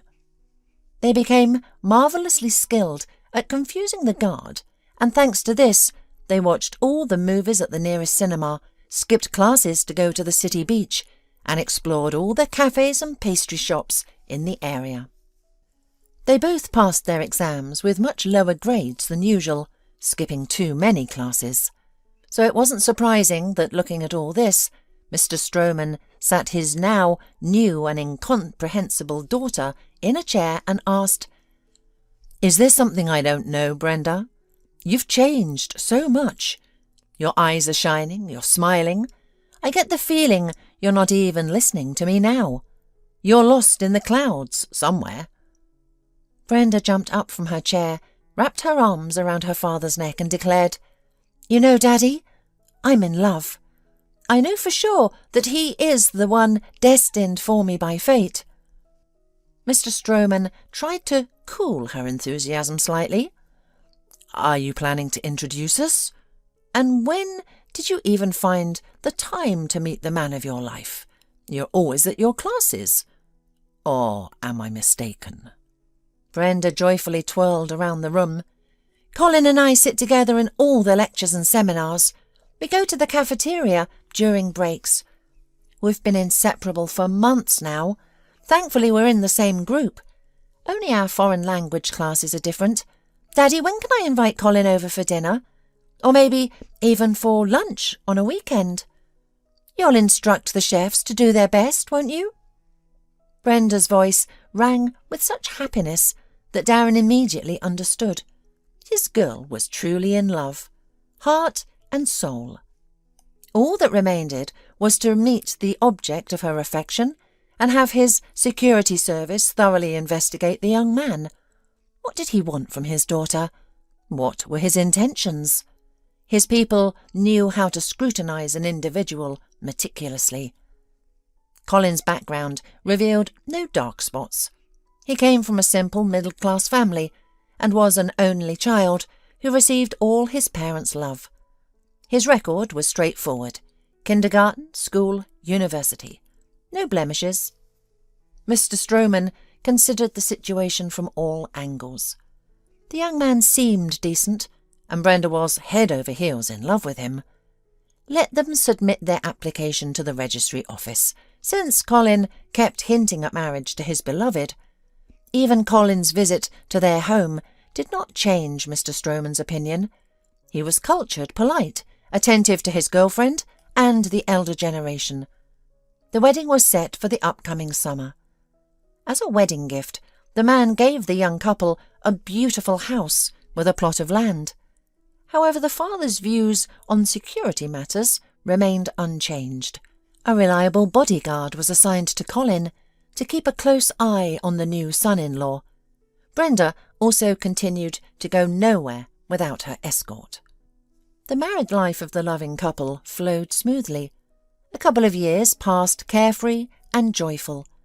Now Colin was not shy about spending his wife's money, as he had been at the beginning of their relationship.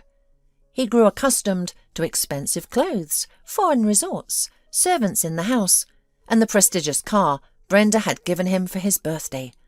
Mr. Stroman viewed his son-in-law's innocent pleasures indulgently. After graduating, Colin and Brenda started working in the legal department of the family company. They mutually decided not to think about children for now. Their plans included seeing more of the world and advancing in their careers. Lately, Colin increasingly prioritized the latter. He received his first promotion and began travelling frequently on interesting business trips to the mining sites. He learned to evade surveillance, as he called the constant presence of his bodyguard. Brenda quickly began to lose the interest in her position as a lawyer. She honestly told her father, "Daddy, I earned this degree mainly because you wanted me to have a solid education. Please forgive me, but this is not my calling. I am a creative person by nature, and I'm drawn to literature, or more precisely journalism." Mr. Stroman was enthusiastic. "Do you want to get another education, Brenda? I see no obstacles. Let's find out tomorrow what documents are required." But the young woman shook her head. "I want to give Colin a child, so that part of him is always with me while he's away on his business trips." "Does his work schedule bother you?" her father immediately asked. "That can easily be adjusted. I'll give the appropriate orders right away." "No, Daddy, don't. There's no need to clip his wings. Colin loves being at the centre of events, solving legal puzzles. I've already found a solution for my plans. With your permission, I'd like to leave the legal department and start writing, working from home remotely. Is that possible?" "For my daughter, anything is possible in the company, despite my strictness with employees. Proceed with your plans." After this conversation, Brenda happily settled at home, dividing her time between her luxurious garden flowers and writing articles. Colin, now less frequently present in these walls, usually found his wife in a state of euphoria, able to rejoice in small victories, even if it was just a charming bush with tiny blue roses. They began to drift apart almost imperceptibly. Conversations over dinner became scarce, and they no longer rushed to the bedroom. Even the once endlessly lovesick Brenda was not bothered by this fact. After a quick dinner, she would return to her computer, while Colin would bury himself in his phone or lazily watch football on TV. Their rare attempts to conceive a child continued to fail. A year passed, and then another. Brenda began to wonder. She had been together with Colin for 6 years, but they now resembled close friends, more than the passionate lovers they once were. Only during their trips, perhaps on tropical islands, did their former feelings reignite, fueled by the romantic atmosphere. After returning from one such trip, Brenda decided to address the issue head-on. "Darling, don't you think we should both get checked out? We've been together for so many years, but I still haven't been able to have a child. After our return, will you go on another business trip, or can you visit the medical centre with me?" Colin froze. He knew for certain that there was nothing wrong with him. Far away in a distant state, he had started a second family, where a rosy-cheeked toddler, his son, was growing up. Colin had mastered the art of evading his security detail. During one of his business trips, a couple of years ago, he met another woman. Unlike Brenda, more down-to-earth. Colin was not ready to lose the opportunities that came with being married to a very wealthy woman. Fortunately, his father-in-law and wife never monitored his expenses. The income of a successful lawyer in a large company was more than enough to support that woman and their child. Colin was content with his arrangement. He was not frightened by his double life, nor was he burdened by guilt. Many men did the same. Why should he be any different? Of course, Colin did not reveal any of this to Brenda. Instead, he assured her, "Schedule us for any time convenient for you. I'll try my best. Just keep in mind that I have already had 2 business trips planned for the next month. We need to coordinate the doctor's appointment with my work schedule." The examination at the clinic was a shock for Brenda and Mr. Stroman. The doctors unanimously agreed that the young woman showed all the signs of rapidly progressing renal failure. Her electrolyte and nitrogen metabolism were disrupted. They were astonished that Brenda felt no symptoms. She honestly tried to recall anything that might indicate illness, but all she could remember were 3 days on a tropical island when she felt chilled despite the heat. She had a fever and felt unwell. The medical facility suggested that she might have contracted a hemorrhagic fever and not realized it. The virus had taken hold in her body, causing damage to her blood vessels and gaining strength and momentum. Brenda was admitted to the clinic, to the intensive care unit. Mr. Stroman assured the doctors that he was willing to spare no expense. As for Colin, he did not go on his business trips, leaving his wife to doctor's care. And there was constant bustle and activity around Brenda, and the course of treatment seemed to take effect. The doctors were confident that they had diagnosed the condition in time and had fully suppressed the infection. Brenda was discharged from the clinic, seemingly healthy, according to all the tests, but somehow different, barely resembling her former self. However, the evil fate was relentless, but Brenda did not know it yet. Jack knew nothing of these misfortunes related to Brenda's illness. After retiring from military service, he first had to recover from his injury, then struggled to find work, and finally ended up as Brenda's bodyguard. To his shock, he found a sickly, withdrawn creature instead of the woman he had loved since childhood. Her husband, Colin, was always away on business trips. Her father often visited, but did not stay overnight, and Brenda was left alone in the large house with the maid and cook.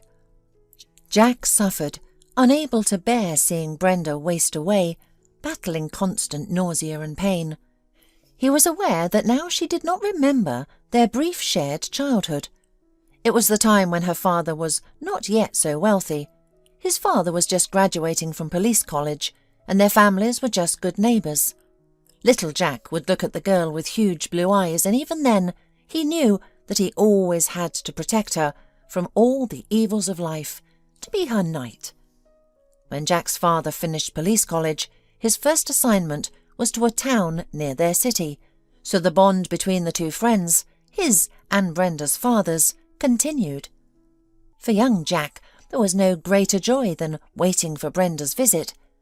After enjoying his mother's pies and taking a plate of new sweets and apples, the pair of friends would go to Jack's room to play.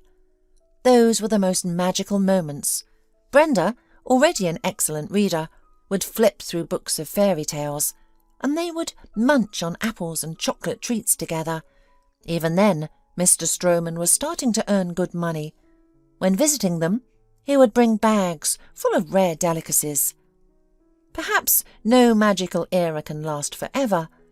Jack's father, along with the rank of senior lieutenant, received a new assignment to a promising position in distant lands.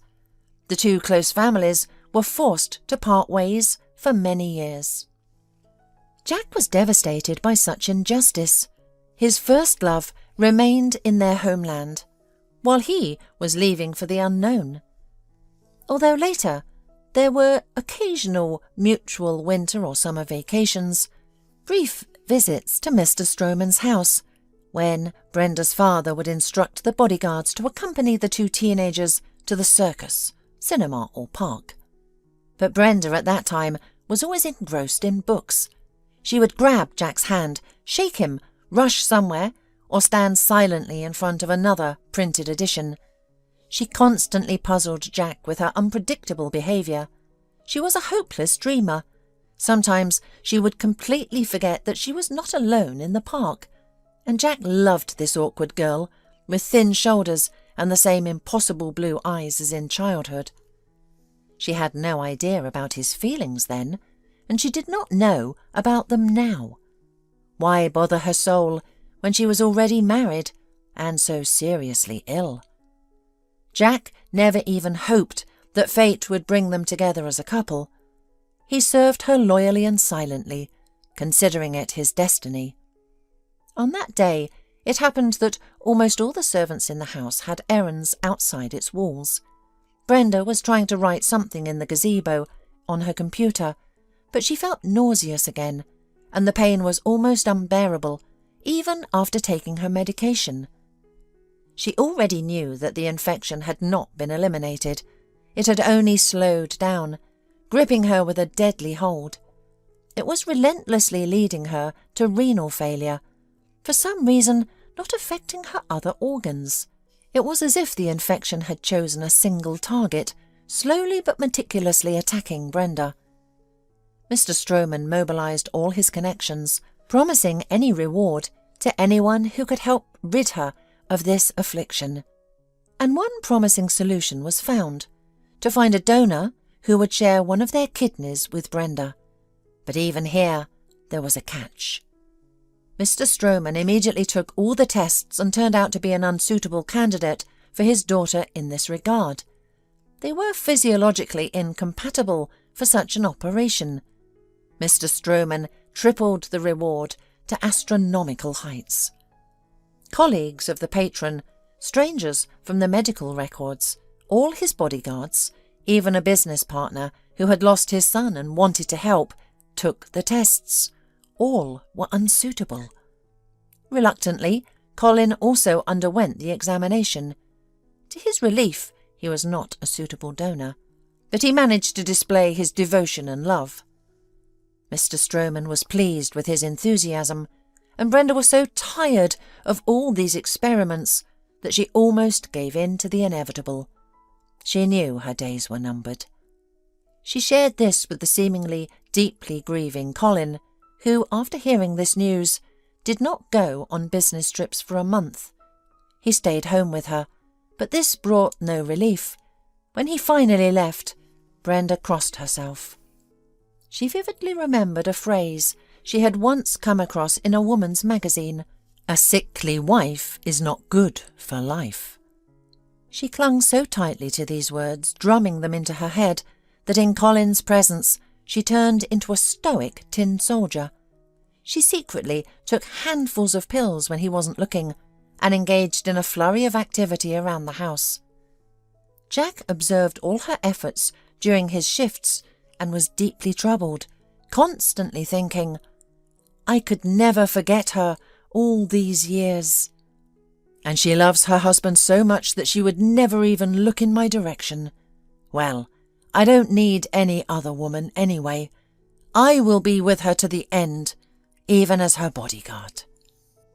Even now, after patrolling the perimeter of the house, he decided to check on Brenda in the gazebo.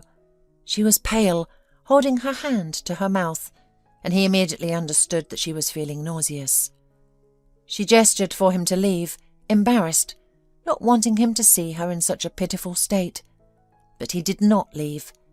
Even later, he could not explain what came over him.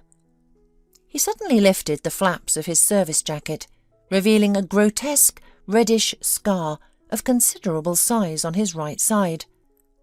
"Brenda, no one but my parents and doctors have seen this disfigurement. Now I have shown you what embarrasses me the most in life. I trust you because I believe that friendship has no expiration date. We have known each other since childhood, even if you don't remember it. Allow me to be by your side, like when we used to steal candles and apples from the bowl, and you read me fairy tales. A person must have a friend they can trust unconditionally. I want to be that friend for you." Jack wanted to add something more. At that moment, Brenda felt even worse. She rushed to the toilet, but it was too late. She had to resort to the bushes nearby. She nodded to Jack to leave as she ran, but he did not think to do so. A couple of minutes later, he stood calmly beside her with a clean bowl and a jug of water. Brenda felt very ill, but she suddenly remembered Colin, who during her bouts of vomiting would demonstratively close the bathroom door to block out any sounds. Meanwhile, Jack poured water from the jug onto the towel and wiped Brenda's face before offering his hand to lead her back to the gazebo. Seating her on the sofa, he looked into her eyes. "We didn't finish our conversation, Brenda. Think about my offer. I will be anything for you. An assistant, a confidant, a companion, your shadow. It's not right that you spend so much time alone." Brenda had no strength to respond or think about anything. The seizure had taken all her energy. When her father visited that evening, Brenda agreed to another hospitalization. Jack insisted on guarding her room. Who knows what might happen? It was better not to have strangers bothering her. Mr. Stroman surprisingly agreed.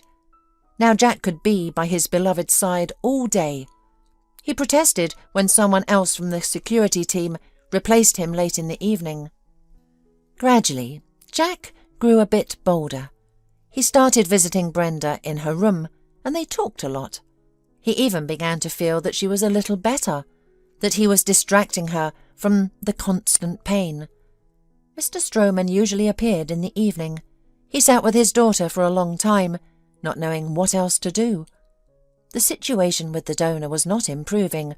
Everyone who tried to profit from someone else's misfortune or help was still not a match.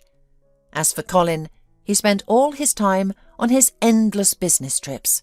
Surprisingly, his presence, for some reason, now only irritated Brenda. There was something ostentatious about his care. It seemed like he was putting on a mask and enduring his sick wife, who was no longer of any use to him. Though Mr. Stroman had arranged a hospital room for his daughter, that was far from resembling a typical ward. The setting was luxurious, with functional furniture chosen for comfort. Besides the double bed, there were several soft sofas and armchairs, a spacious bathroom with a tropical shower, a jacuzzi, and rows of elite cosmetics. A television occupied almost an entire wall. There was a workspace if Brenda wanted to write something. The refrigerator was stocked with the freshest products. Vases with live flowers, replaced daily with new bouquets, were everywhere. Mr. Stroman stroked Brenda's hand, where an IV needle was inserted, and thought painfully, this horrible feeling of helplessness when you can give your loved one almost anything, but it still won't save them. What else could he do? Watch as the most precious thing in the world slips away? Leaves him, as his beloved wife once did. One more second and he would burst into tears, wail aloud. He couldn't let Brenda see him like that. He kept telling her that she would recover, that soon someone would give her life for many more years. But after every visit to a sick Brenda, Mr. Stroman felt like a deeply old man, someone to whom everything was utterly indifferent. After his leaving, Brenda said to Jack, "Dad has completely given up. I can't bear to see it. He can't accept what's happening. He's afraid for me, doesn't want to face reality." Peeling an orange for Brenda, Jack turned to her. "I don't like to be hypocritical or lie, Brenda. Your situation is truly terrible. Now, I'll tell you something. Promise you won't be angry with me for my boldness. I had a dream. You, me, and a little girl. The dream was fantastically vivid. We were all riding a carousel in an amusement park. Then, for some reason, we were eating hot dogs in a cafe, joking and laughing. That girl was your exact copy. I'm not a psychic, not a fortune teller, but it was after this dream that I understood a miracle will happen. Ours, together. You will recover. We will be together. We will have a daughter, just as beautiful as you." Brenda smiled weakly for the first time in many days. "And what about the small detail named Colin? Shall we send him to the scrapyard?" Jack couldn't believe his ears.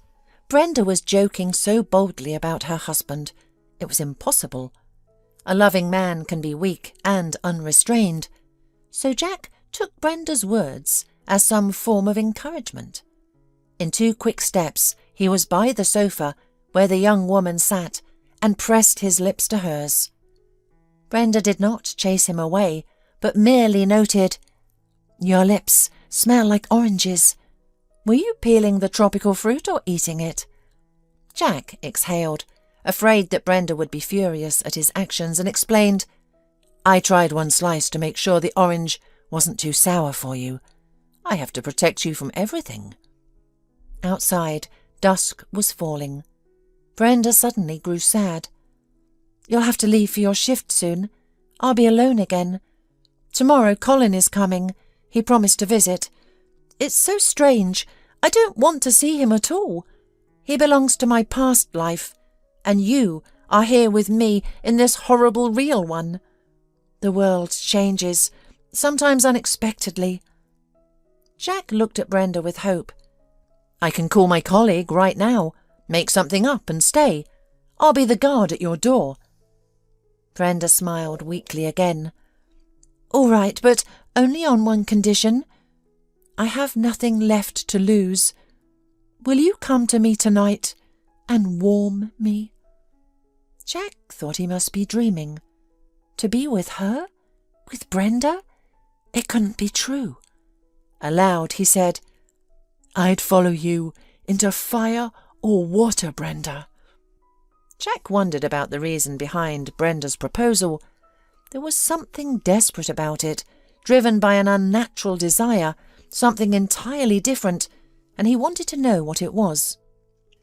Jack's partner agreed to cover his shift without complaint, even glad he didn't have to travel across the city. Jack could have gone to Brenda's ward immediately, but he delayed the moment. He took a long shower, then he shaved meticulously, returned to his chair outside Brenda's door, but still hesitated to enter. He might have stayed there for a long time, but then Brenda peeked out the door and asked calmly, "Have you changed your mind? I'll understand if you have. I'm not much of an object of male attention right now. Just tell me straight, I won't be offended." And Jack stepped forward, entering the warm, orange-scented room. Behind him, he left his post at the door, and years of thoughts about Brenda. He could never have dreamed he would be so close to her. He still couldn't believe the reality of what was happening. Then came their night, memorable to both for its endless tenderness and warmth. Jack was with the woman who meant more to him than life itself. Brenda experienced how a man who would do anything for her could love. Early in the morning they finally fell asleep. Their secret was saved only by Jack's incredibly keen hearing and his ability to leap into action in seconds under extreme conditions. "Brenda dear, it's me, your husband. Why did you lock yourself in? I came straight from the airport to see you," they heard behind the door. Jack gently roused his beloved and nodded toward the door, where Colin continued to knock. Brenda calmly pointed to the large wardrobe, where Jack could hide. He felt uncomfortable in this situation, but there was nothing he could do. He couldn't put Brenda in an awkward position. Meanwhile, Brenda slowly got up and, tiptoeing to the door, opened it. "Colin, I'm sorry. I feel so terrible. I don't think I have much time left. I could barely get up to open the door for you. I closed it so no one would bother me. And I didn't expect you so early. I haven't even freshened up." Colin kissed her cheek dryly and frowned. "Go lie down. You should get some more sleep. You don't look well. I'll sit quietly in the chair and go through some papers." Brenda obeyed, lying back down on the bed and pulling the blanket up to her chin. The room fell silent, interrupted only by the occasional rustle of papers that Colin was handling. Half an hour passed like this. Jack, in the wardrobe, tried to stay almost motionless and keeping his cell phone in his hands. Then suddenly, Colin rose from his seat with a smirk and approached Brenda's bed, leaning over the sleeping woman. Jack couldn't explain why he pressed the record button on his phone screen. He had a feeling that something significant, important for his beloved, was about to happen. Meanwhile, Colin, clearly and intelligibly, whispered in a rustling whisper, "You're asleep again. How tired I am of you, my dear. I could even say you disgust me. I've been hiding behind your father's back, cloaking myself in his prosperity. I specifically pursued you in university, knowing your father was a wealthy man. Now I can shed these shackles. I've been offered a job in a town where my real, genuine family lives. There my beloved son is growing up, and my true love awaits me. You won't live much longer anyway, and I'm tired of keeping up appearances, pretending to fit in to high society, seeking your father's approval. Your heart will stop beating soon. How I've longed for this! How I've dreamed of being rid of you!" Colin didn't get to say anything more. He sprawled on the floor from a powerful blow. People were already rushing down the corridor toward the noise. Something crunched, something shattered in the room. Besides the unconscious Colin's head lay two pearly white teeth and a pool of blood spread out. He was unconscious, but a sinister smile remained frozen on his face. Brenda jumped out of bed and embraced Jack. "I heard everything, my dear. It turns out this scoundrel never loved me, but now I won't feel so bitter about leaving. I've met you. However many days we have left together, they will be my happiness." Jack himself called Mr. Stroman, dryly reporting, "There's been an incident at the hospital. It would be better if you came in person. Don't worry, Brenda is fine, but the situation requires your presence." The father appeared at the hospital half an hour later. He quickly assessed the situation, listened to the recordings from Jack's phone, and embraced Brenda, who was clinging to Jack. "This scuffle in the clinic will not be made public. Thank you, Jack, for being with her in this difficult hour."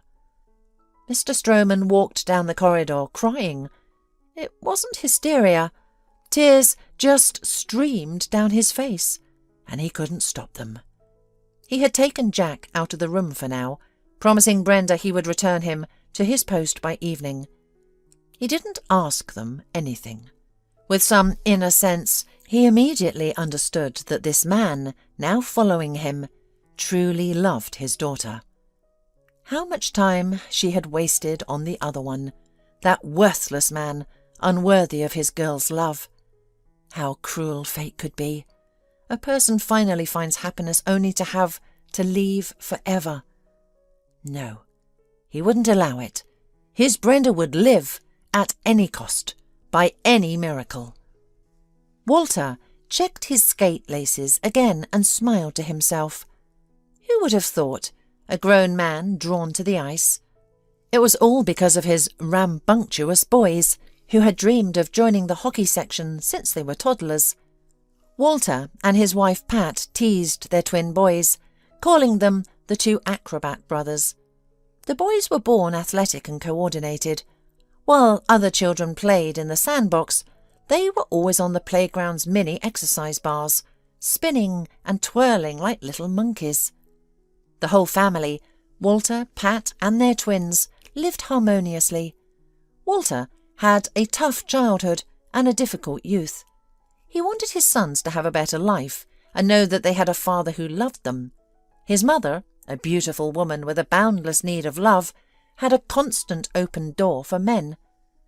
Walter remembered her state as she awaited the arrival of each new suitor. She would order him out of the house. "Walter, go take a walk for a couple of hours. I have some business to attend to." Walter would obediently dress and disappear, wandering aimlessly across the city. At first he spent his time in the library's reading room. Later he joined a basketball section. His mother wasn't an antisocial person. She wasn't cruel or harsh, and he always went to kindergarten and school clean and well-groomed, never hungry. There was always a plate of porridge with butter at home, and the fridge was stocked with vegetables. Nevertheless, they lived impoverished. His mother spent too much on entertaining her lovers, drinking and constant feasts with similarly carefree friends. She was perpetually searching for the man of her life and always looked past her son, as if the shadow of another potential suitor was already looming behind him. Heavily made up, reeking of sweet perfume and stale alcohol. Cheerful, promiscuous, always ready for a good time, as the neighbours in the apartment building whispered about her. She was like a bright star that flashed through his life. She left when he was only 19. She didn't like it when little Walter asked about his father. He only started doing this when he was older, in high school. She would say, "We don't need anything from your father. I never took a penny from him, and I won't start now. I wouldn't have even had you if the doctor at the women's clinic hadn't scared me. You'll have a real father some day. I'll give you a little brother or sister, but only if I'm legally married." Official marriage was her fixation. But who would marry a woman like her? Why bother? There were no barriers. Men could come and go as they pleased, taking advantage of her generosity. His mother's cancer was detected too late. She underwent a few surgeries, but it didn't help. The metastasis continued to spread through her body. All her suitors vanished instantly. Walter took on all the burdens and cared for his mother. He learned to give injections, change dressings, and sense when pain relief was needed. He stayed by her side until her final breath, and in the end his mother's heart wavered. She asked for a piece of paper and a pen. "I want to tell you who your father is. He's a big shot in our country now.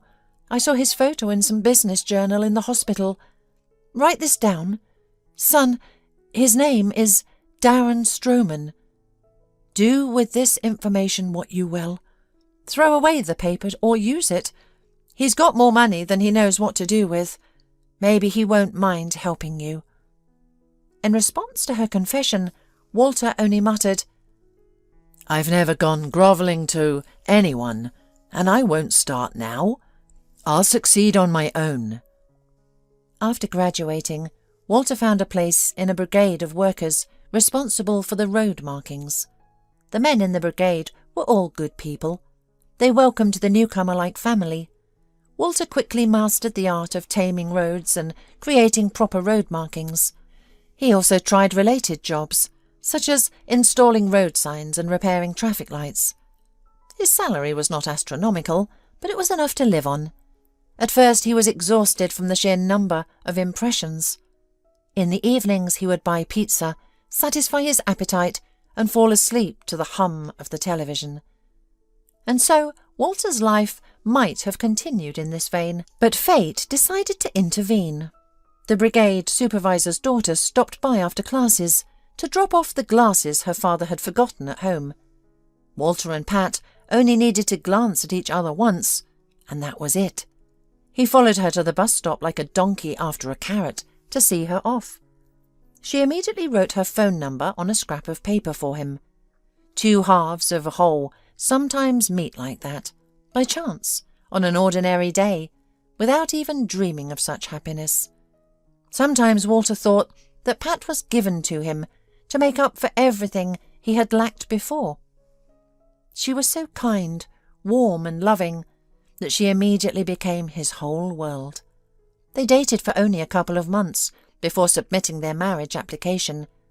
Pat transformed his apartment, left in disarray after his mother's escapades, into a cosy home.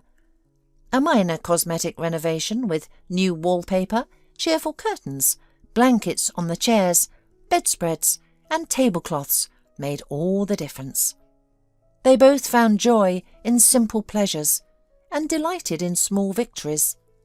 And when they found out they were expecting, their happiness doubled. They were having twins. Walter and Pat couldn't believe their luck.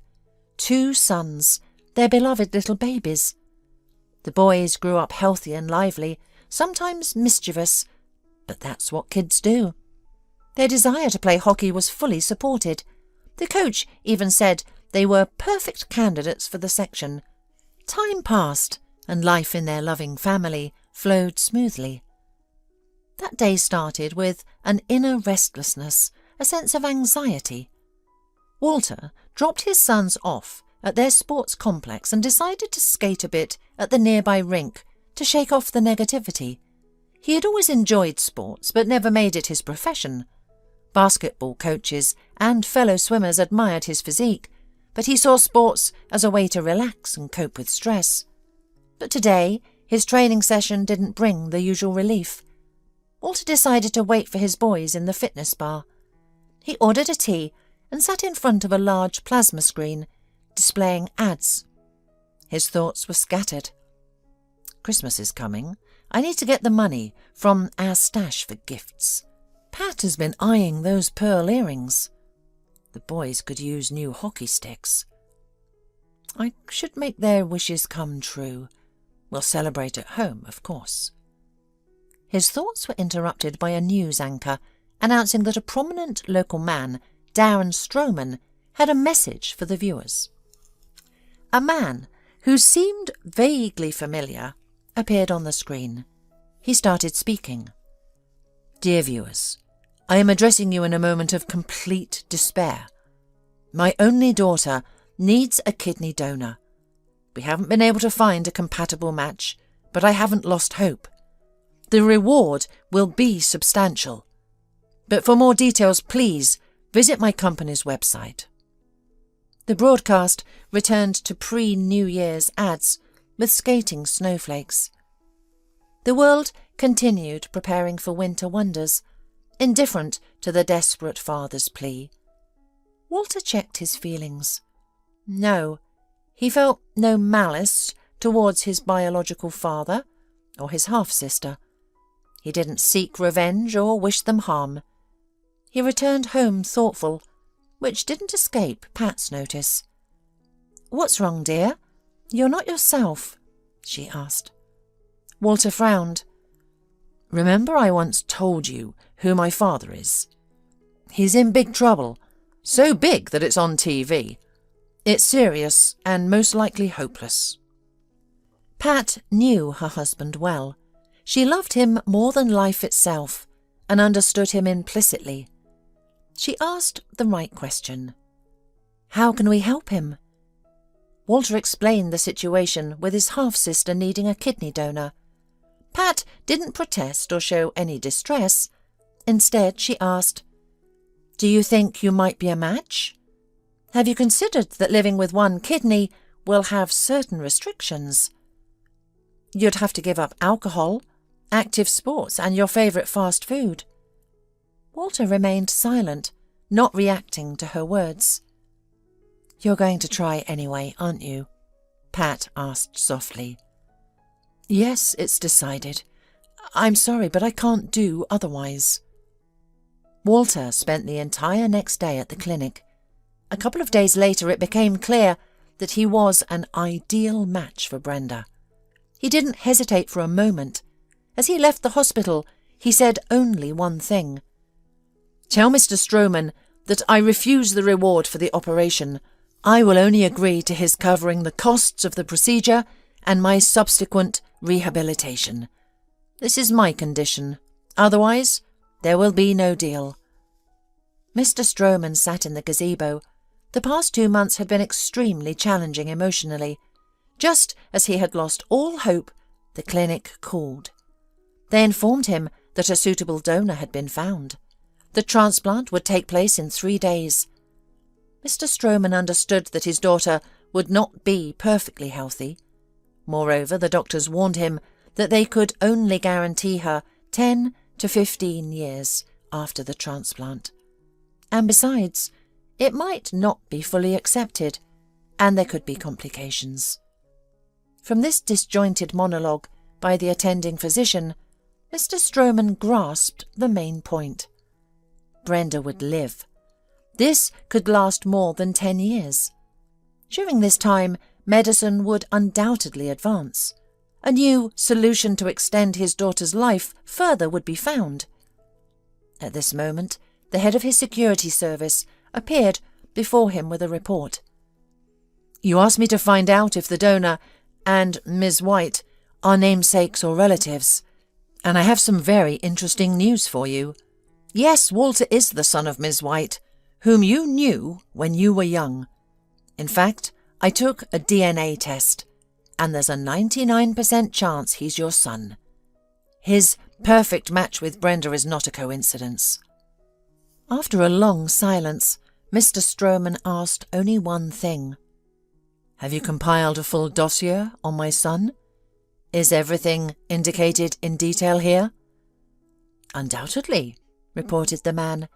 He was already prepared and about to leave, his report complete, but Mr. Stroman stopped him with a gesture and added, "By the way, tell Jack that he can continue his relationship with Brenda.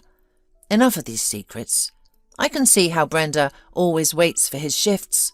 Now, when she got rid of that scoundrel Colin, who knows, we might even become relatives. I have no objections." 2 weeks later, Mr. Stroman stood by the window on the 2nd floor of his house, watching as Walter and his wife walked down the path. The conversation between father and son had not been easy. Walter flatly refused to accept any gifts, rewards, or presents from him. "Don't you understand? I did this not for you, but for my sister. Brenda and I became friends in the clinic and agreed to stay in touch. I'm almost 33, and the plots of tear-jerking melodramas where a father and son find each other after decades and become the closest people, that's not us. It's too late. I helped you not for some riches. I'm used to achieving everything in life on my own, and these principles of mine are unshakable." Mr. Stroman did not try to persuade him. He only shook his head firmly, sincerely thanking him for saving Brenda, and made it clear that their dialogue was over. The next day, sitting in his office at work, he summoned his secretary. "Schedule a meeting with the notary for tomorrow at 3 p.m. I want to change my will." Having given this order, he rubbed his hands contentedly and said to himself, "There will be someone to entrust my business to. Walter has grown into a good person. I am proud. We all make mistakes in life, and I will do everything in my power to correct it."